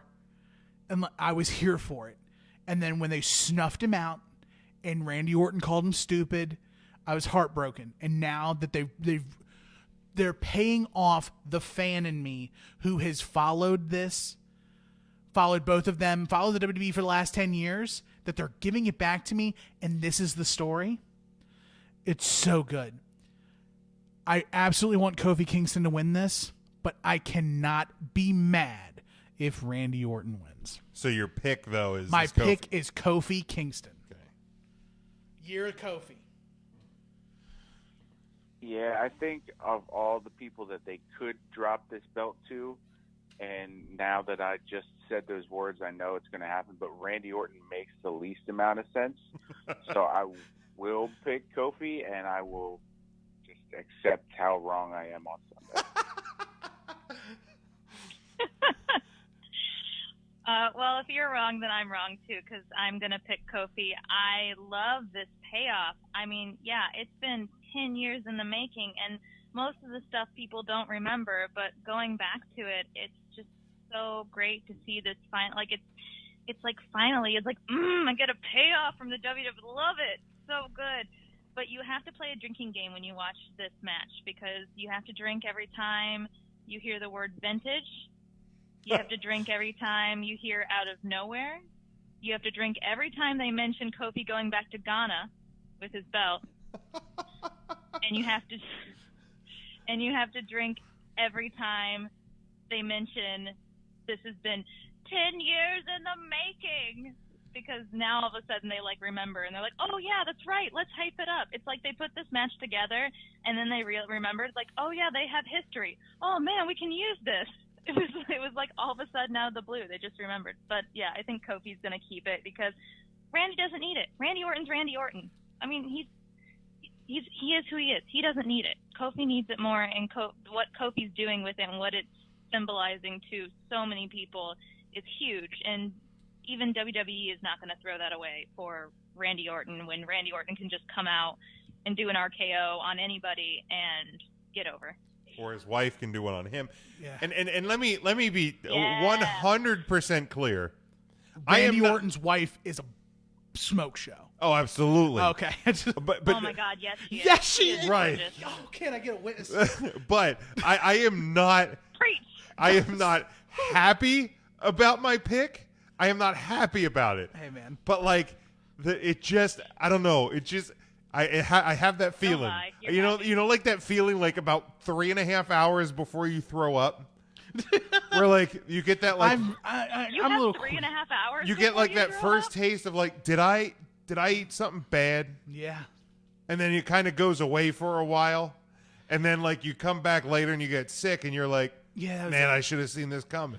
Shrimp tacos get you every time. Or like the first scratch in the back of your throat. Came out of nowhere. Yeah, out of nowhere. Like the first scratch in the back of your throat, like before you full blown flu. Yeah. Like that's kind of this what I'm getting with the Randy Orton. Like, again, not happy about it, but I got to make the pick. I also love this drinking game. It's a good thing I work from home.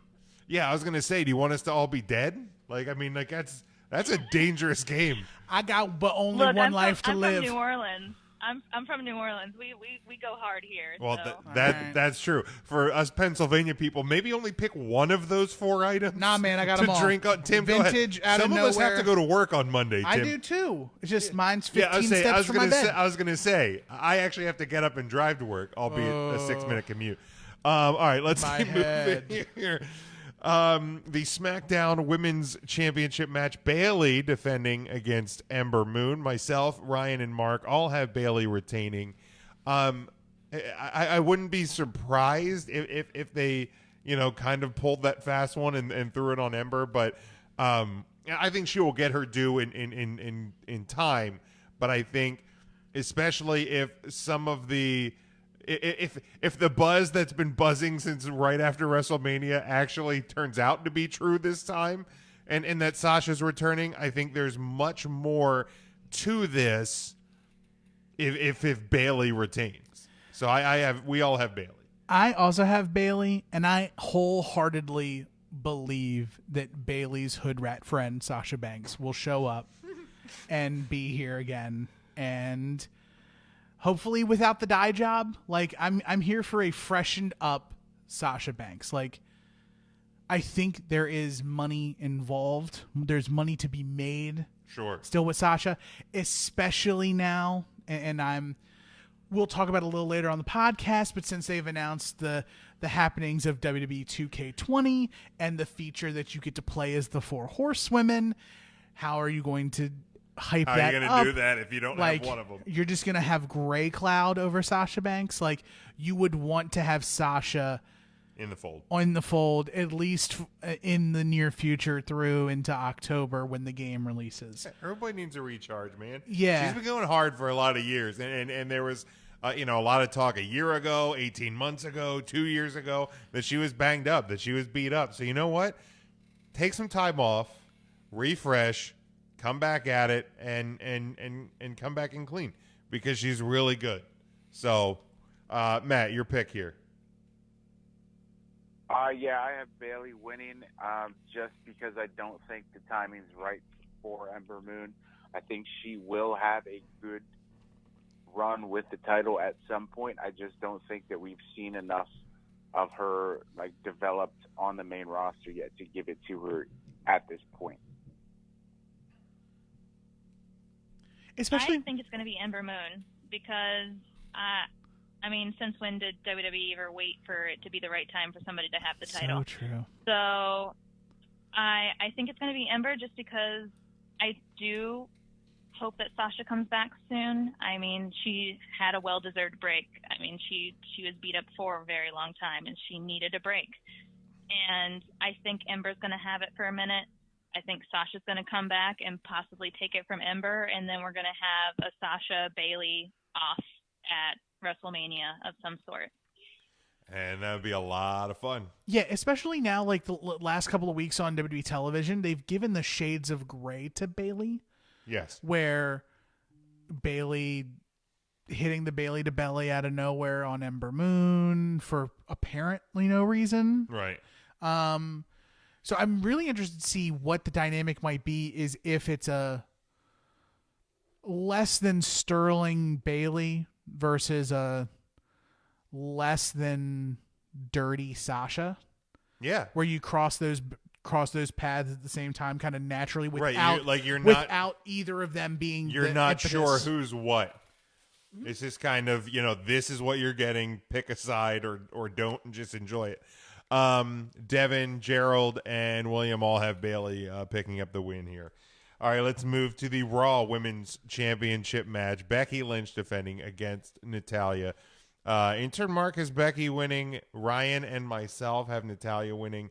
I think that there is a potential here to do like a Montreal screw job in reverse.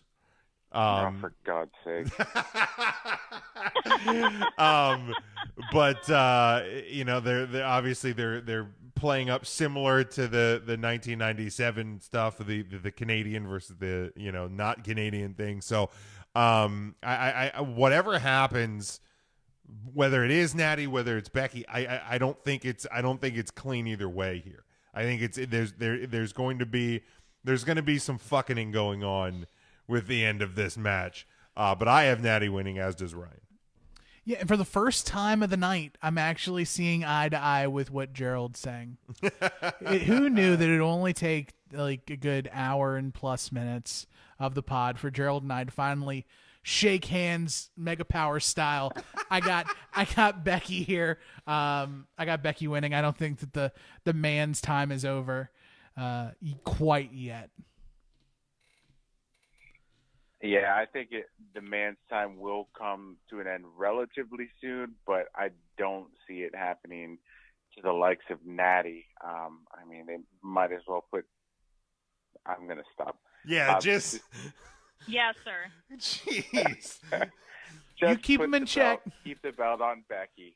Let's leave it at that. All right.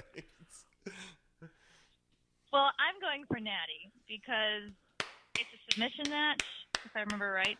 Yes. And I think I really like your idea of a Montreal Screwjob in reverse kind of thing. It is her home country, so I mean, she does have that against her. But even if Becky doesn't have the belt, she's still the man. She's still the man. It kind of almost gives her a little bit more of a fight to her, because with the belt, when she had two belts, it was great. And then when she had one belt, it kind of fizzled out a little bit. And then when her and Seth were kind of amped up together, it amped up even more. And now it's kind of just at this plateau. And it's either she's got to step up and, I don't know, regain another belt or something, or she's got to be knocked down back to that fighter Becky and be that person trying to fight for the belt. So I think Natty's going to get it, and I think she deserves it. It's about time. She's been around for quite some time, and she's really carried a good bit of the people training and working with them and helping them get over. So Natalya all the way. I agree. Yeah, there's two things. One, I absolutely agree. Like, Becky from underneath is way better for me, both on television and as a fan. But two, the X Factor is Bret Hart. He may or may not be there. I think he is. He signed up for SummerSlam access. Yes. And they are releasing tomorrow the Chucks, the Bret Hart Chucks. Yeah, like it's literally a 20-minute walk from our Canadian office. Like, I'm half tempted to Venmo somebody the money and be like, I would. Can you take a lunch and get me an 11? Can they also find their way to the Superstore and get me that Kevin Owens Toronto T-shirt that he just tweeted about today? Let's look at the comments here. We got Devin says Natalya, but something fishy's going to happen. Gerald says Becky's going to win. William says Natty wins and Becky turns heel. But yeah, right when I heard submission match, I'm like, yeah, I could see the development of things. All right, let's move to the last match here. And it is the singles match, of course. Brock Lesnar defending the Universal Championship against Seth Rollins. I have Lesnar. Ryan has Lesnar. Mark has Lesnar. Like, I know that Seth guaranteed, and I know they're playing this, impossible climb because he's a beat up, and he had and I mean, kudos to them for selling something from week to week, from Raw to Raw, but I think that you can't, you just can't, and it was today. WWE tweeted this was it 3 years since the shit kicking of John Cena at SummerSlam. And again, that is one of my favorite main events because nobody saw that coming. Nobody saw Cena getting his shit kicked in like that. I think that's what we see on Sunday. I don't think this match main events. I think the Raw Women's title might main event because of I think it has been one of the stronger stories being told. But I think this has the potential to be very similar to that Cena one because it's Seth's got to get knocked down a peg and all of that. So Lesnar all the way. And as quickly as Gerald and I have shaken hands, this is where we pull each other away, and then I turn on him. If the match stays as listed, Brock is going to stomp Seth out. We don't know if Seth is going to be medically cleared. Sure. There's a couple of people who could step in. There's a lot of open pieces in the SummerSlam card, both on Sunday and Saturday, to where there can be some possibilities of fluidity. But as it stands, if I'm picking Brock versus Seth, I'm a redux of the match versus John Cena at SummerSlam, where just Brock steamrolls a broken, beaten, victimized, and eventually conquered Seth Rollins. Right. All right, Matt? Yeah, absolutely. I think the weird promo from Seth made me even more likely to see Brock just kind of dominate from start to finish. Maybe even not so much like the Brock Cena domination, but even like the Goldberg Brock domination that we saw. Like that level of just quick and over. But Seth has no chance. Is there an option just to say that they both lose? That'd be great. I'm so tired. I'm so tired of Seth and Brock. You know how there's bathroom break matches? This is my bathroom break match. This is not even. I will sit and watch the Goldberg match. My bathroom break match is this one. Not because I don't like Seth and not because I don't like Brock or vice versa of hating both of them, whatever. Of course Brock's going to win. I mean, Seth is pretty beat up. I don't know how actual beat up he is in the real world, and maybe he needs a break. Maybe he needs some time. This might be the way for them to put him out to pasture for a second and give him time to heal and maybe get some surgeries or something that he needs done, or get some therapy and some treatment that he needs done on his body. But yeah, I think Brock's gonna win. Hooray. Let's look at the comments here. Devin has Brock winning. Gerald has Seth winning. William thinks they're going to drag this storyline and scenario all the way out to Survivor Series or WrestleMania. I disagree. I think this one gets put to bed. I don't think you can go into the fall TV, the Raw SmackDown split and all of that. I don't think you can go into that with this story.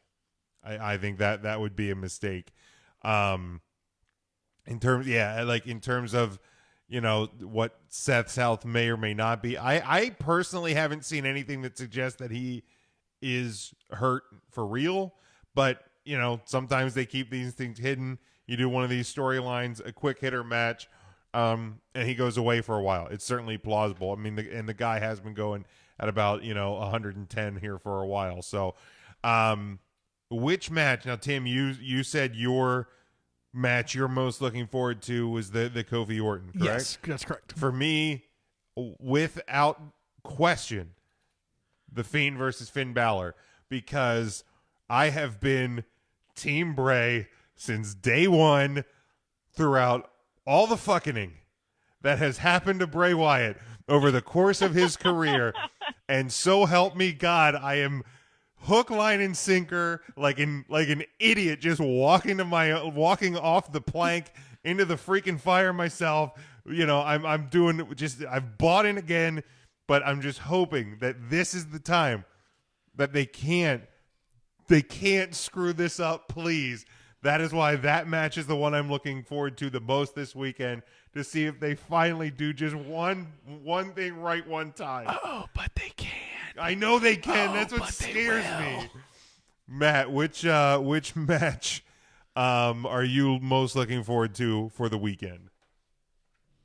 It's actually coming Friday night on Summer Supercard. I'm really looking forward to the Briscoe brothers versus the Guerrillas of Destiny in the ladder war for the Ring of Honor World Tag Team Championship. Look so at you that's changing it the up. match that I'm most looking forward to overall.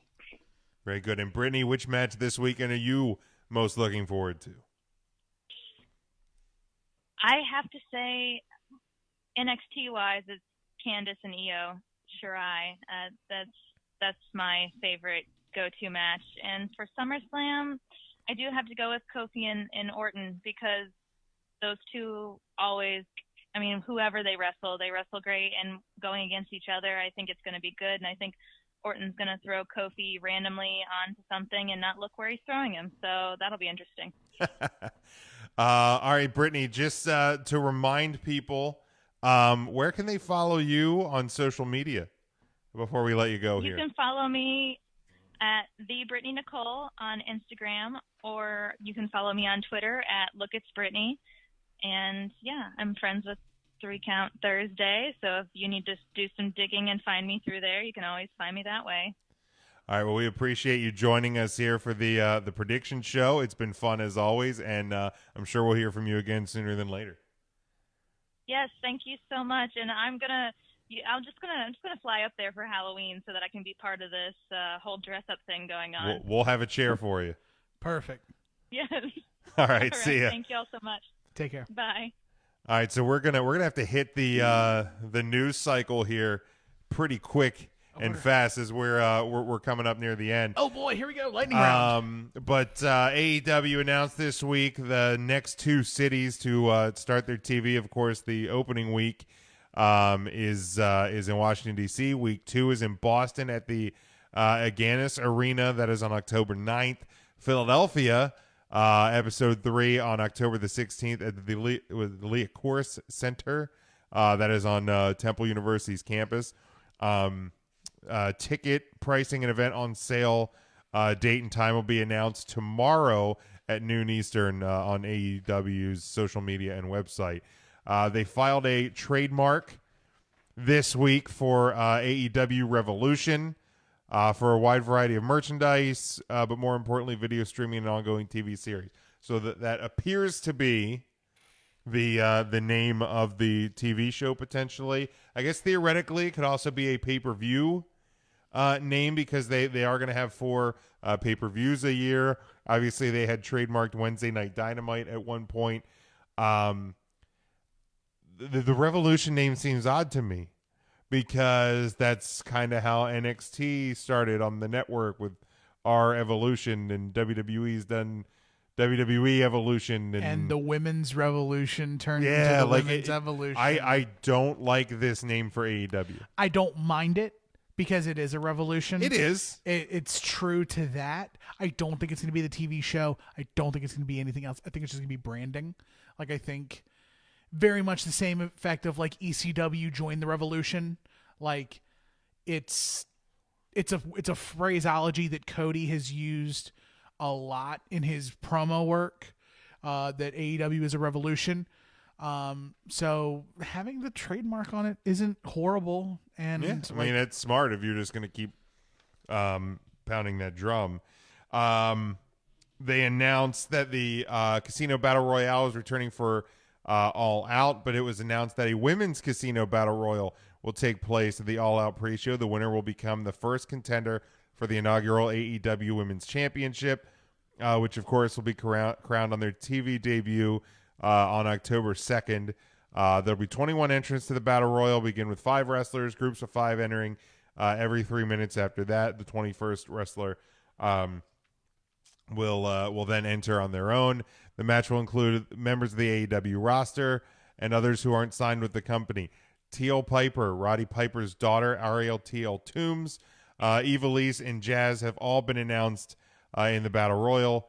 Nyla Rose, Britt Baker, Yuka Sakazaki, Allie, and Brandy Rhodes were all also mentioned on the Road to All Out episodes. Eliminations will occur being thrown over the top rope.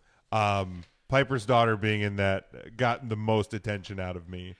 Mine was Ivelisse. Well, yeah, because when she talked about to be in the WWE, right? Well, she was in that lifetime contract with Lucha Underground. Oh, that's right. Yeah, and it was really cool to see Jazz.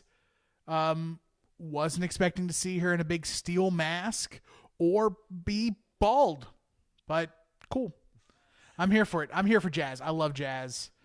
When she was supposed to be at All In, right? And then she was injured, or she was with NWA. I thought she was the NWA Women's Champion at the time. Maybe, okay, perhaps something. Yeah, there was. I don't know what my timeline is. Maybe somebody can fact check that. Which out of those, Matt, jumped out off the page at you?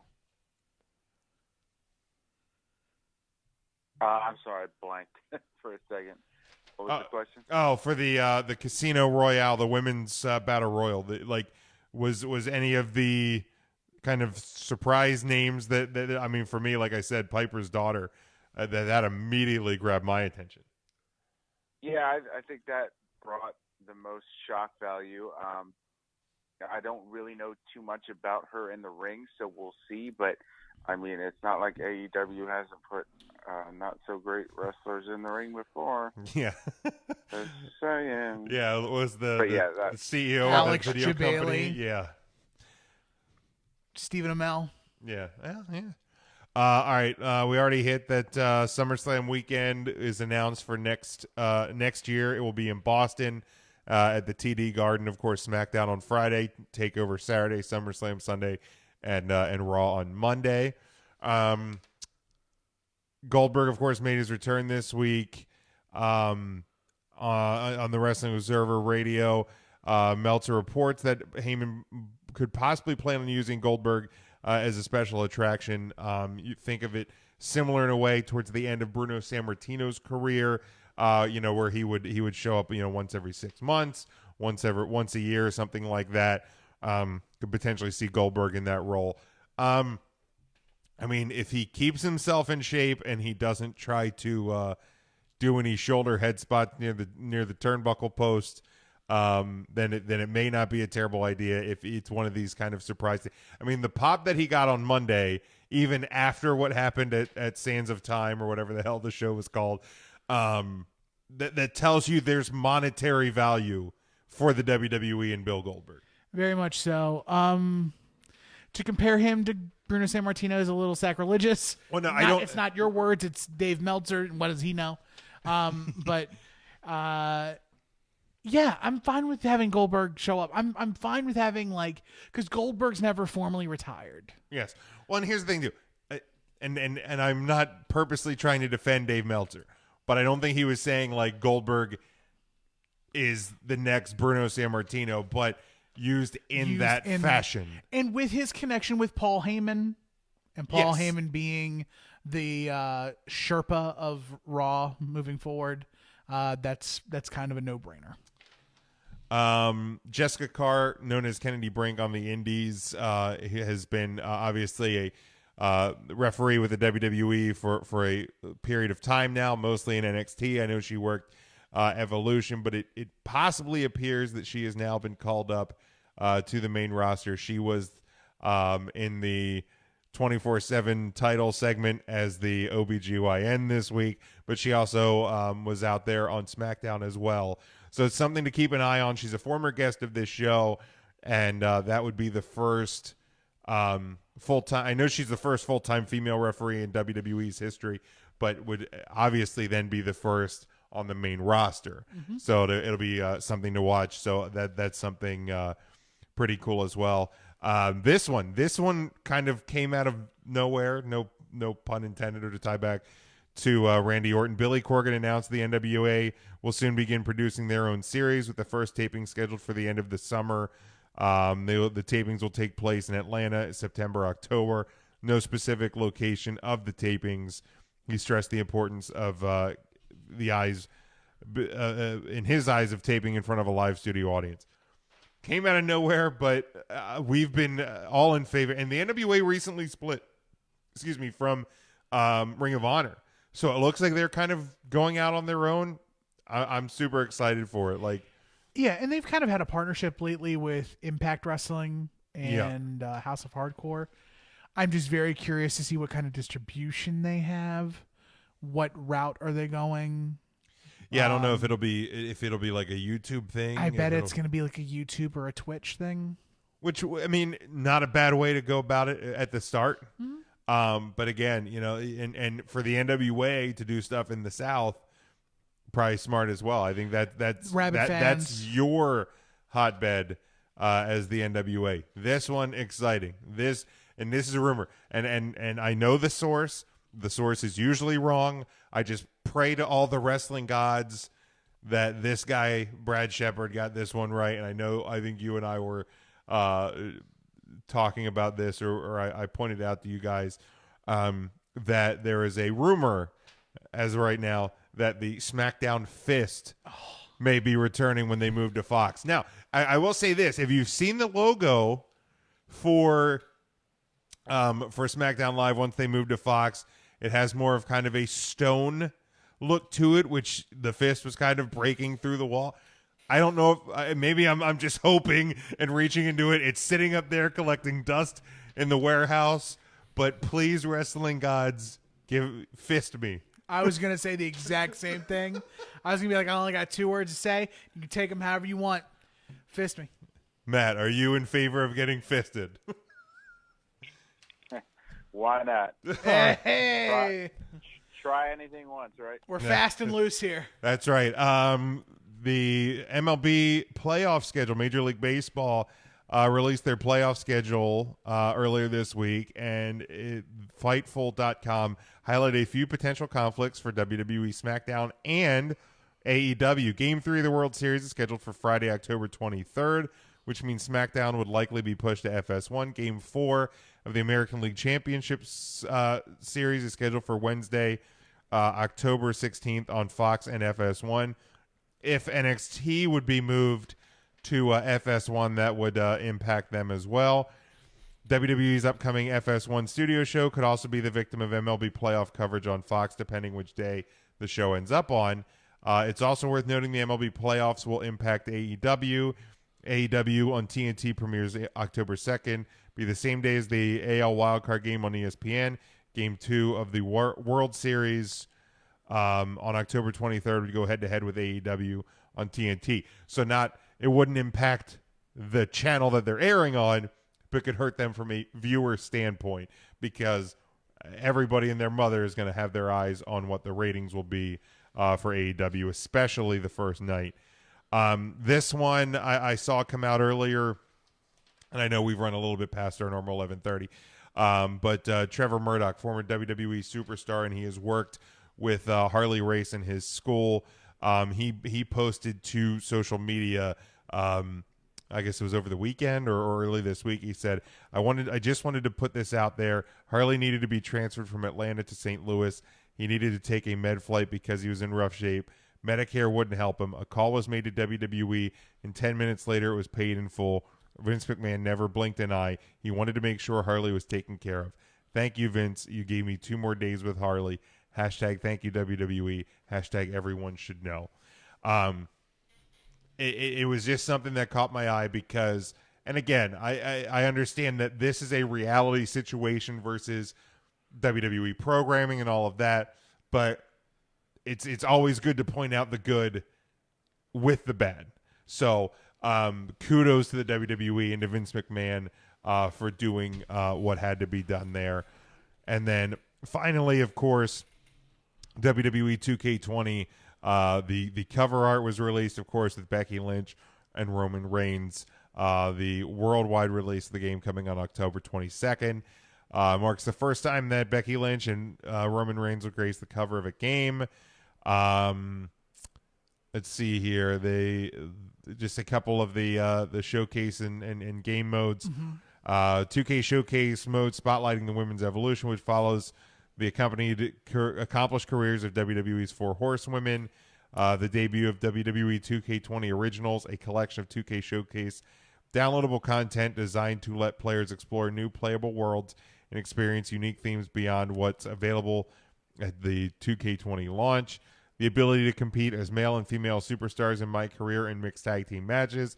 The return of Towers mode, including an all-new tower inspired by the story career of Roman Reigns. Updated controls. They've also introduced multiple premium editions. The Deluxe Edition, it contains a copy of the game with special packaging, complete set of 2K20 Originals, access to the Accelerator, My Career Kickstart, Supercard Limited Edition cards, additional content, and including the 2K debut of China as a playable character. The Collector's Edition, which pays homage to the 20th anniversary of SmackDown, contains the same features, plus exclusive and rare collectibles. Further details about what content will be available in each edition will be announced in the near future. Yeah, that collector's edition is going to have a piece of the ring mat from SmackDown from 2012 to 2018. And there's going to be a signed autograph by either Rey Mysterio, Kurt Angle, or Edge in that collectible. No GM mode announced. No game for Tim. Yeah, I haven't bought a 2K game in 3 or 4 years. Yep. No thanks. This probably not going to be the one that breaks me of my streak. All they got to do is put in GM mode, and I've got it. Yeah, like just do it. Yeah, and I think they're doing themselves a disservice, and I think it's a lot of the reaction I've seen. I think people are happy that China's in the game, but disappointed again. No GM mode. Sorry to buzz through those really quick, but the predictions, great predictions there with Brittani Nikole. Matt, any other thoughts? Otherwise, let us know who the Instagram Woman of the Week is, and then you give your social media. We're going to close this thing out. Yep, Woman of the Week this week is Natalie Money. Go to the @3CountThursday Instagram page. You can give her a follow. Remember, we are doing the Woman of the Year. Each like on a post counts as a vote, so whoever has the most votes at the end of the year will be named Woman of the Year. We make a donation to the charity of their choosing, so it's all for a good cause. You can follow me on Twitter. It's @3CT, the letter A. Philly is in Philadelphia, the number 8, 3CT affiliate. Summer camp started for Notre Dame, Jim, so yeah, got about a couple weeks until it all goes to hell. Get the middle fluty fingers fired up, man. Yeah, absolutely. Let's get blocked this season. I'm doing my best. I swear to God, I've tried every year, and he hasn't pulled the trigger yet. All right, Matt. My man's got some thick skin on Doug Flutie. I have to give him that. He does. All right, we'll talk. He's no JBL. We'll talk to you next week, bud. Yep, have a good night, guys. All right, see you, Tim. Let people know where they can follow you. @NotTheToolMan across all platforms, Instagram, Twitter, Snapchat, if you care. I stream Monday, Wednesday, Fridays on twitch.tv/NotTheToolMan. Probably not going to stream tomorrow. I'm going to go and take a little early weekend and catch up with the girlfriend. Sorry, you've earned it. Yeah, I try. And if you want to hear me talk more about wrestling, but not so much the current day, and hear about little things in the past, every Sunday at midnight, Monday morning, Final Wrestling Place, where myself and my roommate Marcus talk about different things in the world of wrestling, and we assign them red points and green points, and put them in either the good place or the bad place. This week is Great American Bash, or not Great American Bash, Bash at the Beach 1995. It is Hulk Hogan versus Vader in a steel cage. Very nice. Yeah, I love the Final Wrestling place, so make sure you guys check that out. And yeah, you can follow me at Big Jim Sports. Tweet at Ryan at RYN Eagle. Tell him he's a jerk for going to the beach and not bringing us goodies. Just follow the show at 3 Count Thursday, Facebook, Twitter, Instagram, all of those links, YouTube, our merchandise, our collar and elbow brand deal, everything is over at 3countthursday.com. Our home network is NGSC Sports, and we are brought to you by Alicia's Pillows and Things. If you're decorating your home, you want it to reflect your tastes and your likes. Add decor that reflects your sports, movie, and TV fandoms. Go to ngscsports.com. Find the Alicia's Pillows and Things tab on the homepage and place your order. Thank you again to Brittani Nikole. Thank you for everyone who watched, who shared, who interacted with us. We appreciate it. Make sure you're subscribed, and we'll talk to you next week. Enjoy SummerSlam, enjoy NXT, and just enjoy your week. Until next time, stay safe, stay smart, go for the pin.